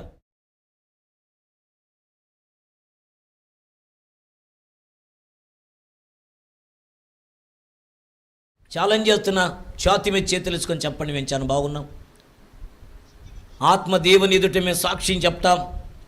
అది నేను కూడా, నేను నా భార్య, నేను నా పిల్లలు దేవుని ఎదుట ఏకాత్మతో ఉన్నాం, మేమంతా ఏకత్రాటి మీద ఉన్నాం అని చేతులెత్తి చెప్పగలిగిన పరిస్థితి రావాలి.